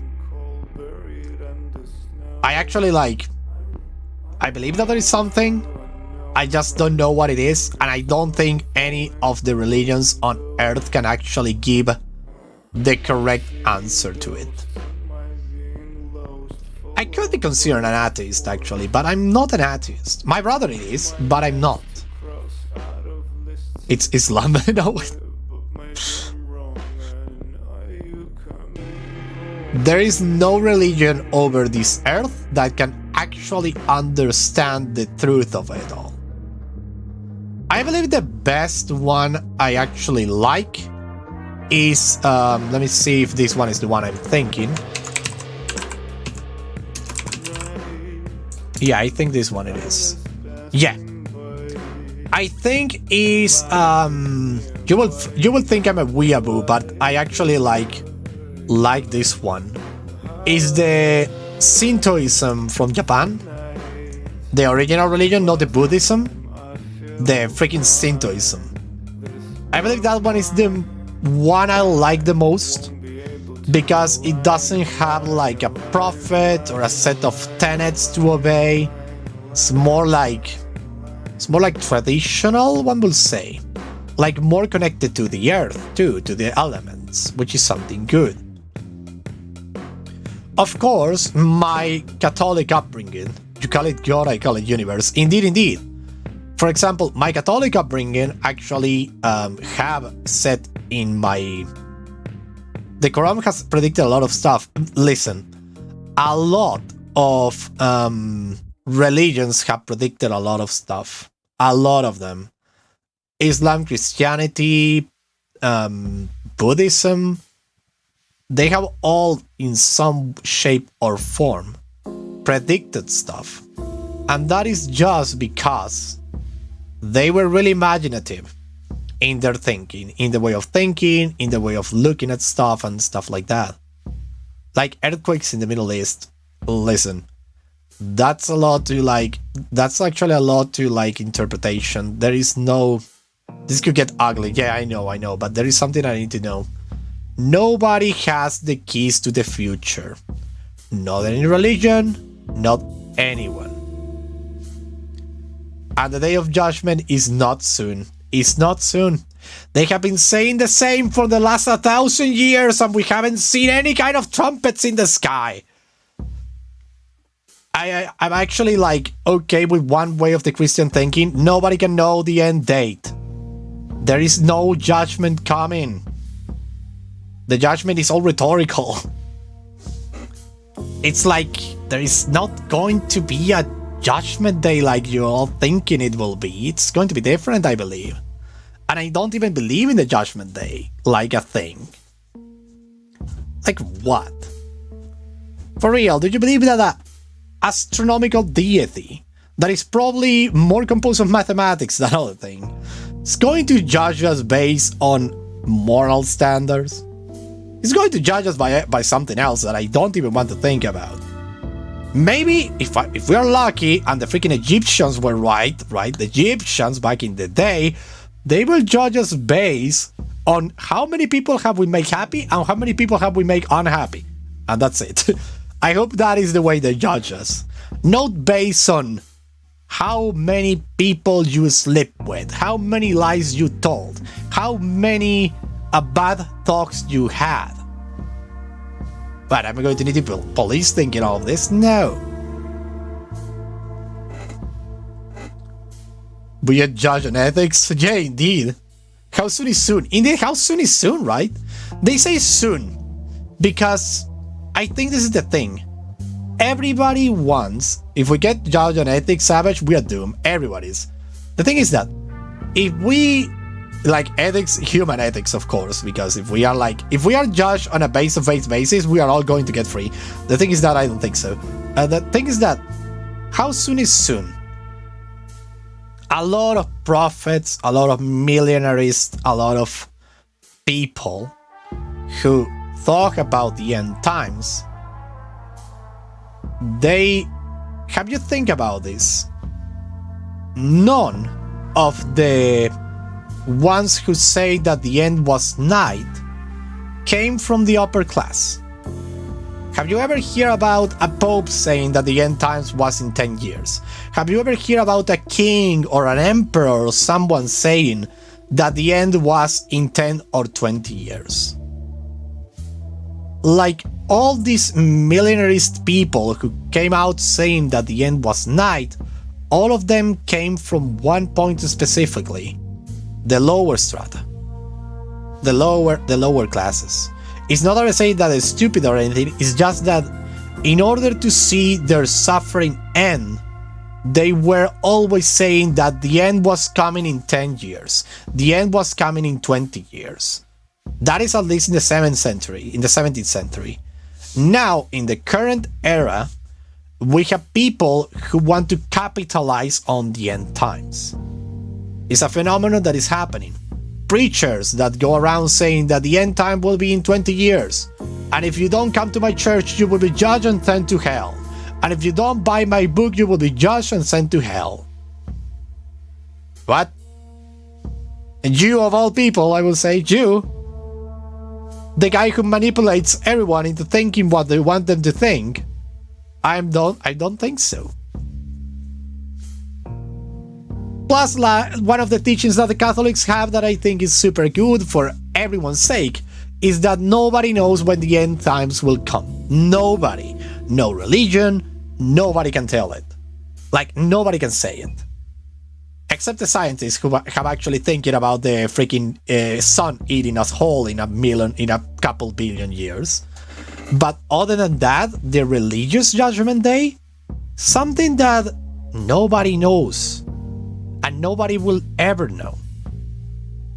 If a religion judgment day comes, we will just live with it. Like, boom, it happened. Live with it. And nobody will be able to say it happened. For example, one of those examples is the Simpsons episode where freaking Homer believes that he has actually found the end times. At the end, it's like his things actually like proven true in some degree, but you don't know if he was actually dreaming or whatever. The thing is that in the end of the things, it's like nobody knows. You can look at any mathematical justification. You can look at any religious justification that you want. You can look at whatever you want, but the end times never as they say. Plus, yeah, you can say that the sun will eat our planet. Yeah, it will happen. Science has proven it, and science is mostly not wrong. The thing is that humanity will probably be on the stars by that point. One way or another, we will leave this rock. Be maybe a ship with DNA, maybe a ship with colonies in cryosleep, maybe a ship with a generational crew. Maybe it will be like a computer, all our minds uploaded to software and just thrown a satellite into the ether with eternal energy, living in a freaking utopia. Who knows? The thing is that there is no end times. Stop beating yourself to death with that. It's a way of thinking that actually helps those who don't want to do things, if you think about it. If the end of the world is coming in 3 years, why would I just care about doing anything? Why would I care to go to work? Why would I try to improve as a person? Why would I try to do anything of this? If the end was here 3 years, I will not worry about a thing. I will just wait for it to happen, living life. Living la vida loca, like we say in Argentina. The thing is that people who usually believe this are, well, people who are in a really dark place because they need to have a meaning. We're long dead by that way, indeed. We will long be dead by that anyway, so there are some things that we don't need to worry about. The dead heat of the universe at the freaking Judgment Day. There is another thing that I don't like about a lot of religion, is that some of them, the Christians are actually like, I believe they are on the right on this one, philosophically speaking, is the fact that you have free will. Like, total free will to do whatever you want. You can be sinful, you can be good, it will all be in your hands. There are other people, on the other hand, that have religions that say that you are not in control. That you are the way you are because you were predestined to be like that. And that is just counterproductive, goes against humanity as a whole. Because it just creates this freaking dystopia where you have no control over your life, over whatever you do. All that you do has been predestined by some other force that you can't control. So either you are successful, a failure, or whatever. It was all written. And those kind of religions, I think we need to banish them from the earth. Because if we really have that kind of mindset, we will be sheep. All of us will be sheep, being controlled by whoever is in power. Because we will not think that we have control. That's why, in a sense, the idea of democracy and republics and universal suffrage and all of that came from the West, is because there is a mindset that actually like how do you say this, like supports that kind of like government, that kind of thinking. If they were thinking all the time that the kings were with absolute authority because God puts them there, there is no way to go against it. But if you have a mindset that actually free thought and all of that, that actually challenge that, you can actually have freedom. And freedom is something that every human being strives for in some degree, in every culture, in every country. I have seen it, I have read about it time and time again. From sources, from books that analyze those sources.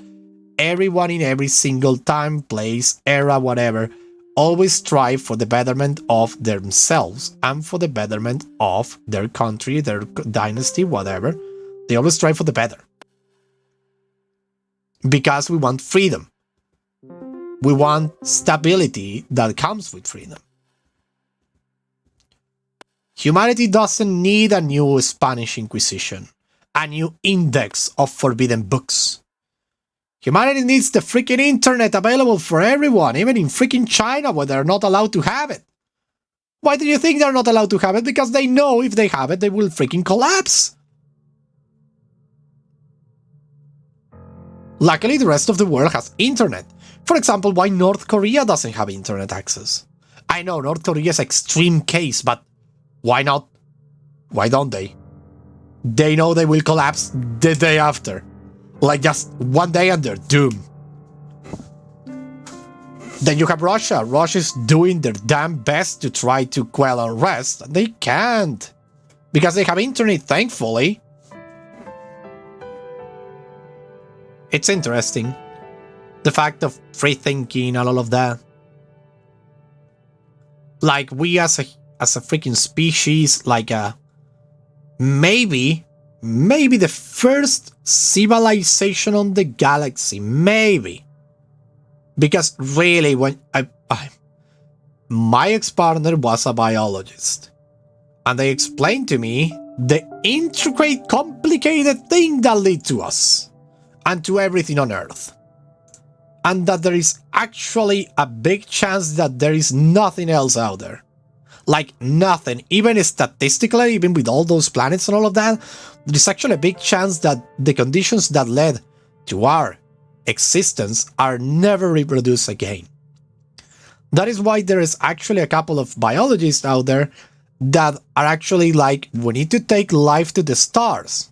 We need to like send DNA samples, microorganisms, everything to everywhere. Because maybe we are the kickstarters of everything. Maybe I'm wrong. Maybe they are UFOs. Maybe they are other alien civilizations. I don't know, but there is a possibility that we are actually alone. And that will be super sad. And actually super terrifying. And actually super hopeful. It's like, it's the say that either we are alone or no in the universe is both freaking like terrifying. Well, it probably does not mean impossible. Yeah, I know that. There might be another The Lost Chevalier out there in the universe, saying the exact same thing I'm saying, in another planet, with another character, with another face, being a completely alien to us, maybe a mass of tentacles, speaking blah blah blah blah blah blah blah, and people here, maybe there is another Opens, maybe there is an elite kid, maybe there is a savage out there. Who knows?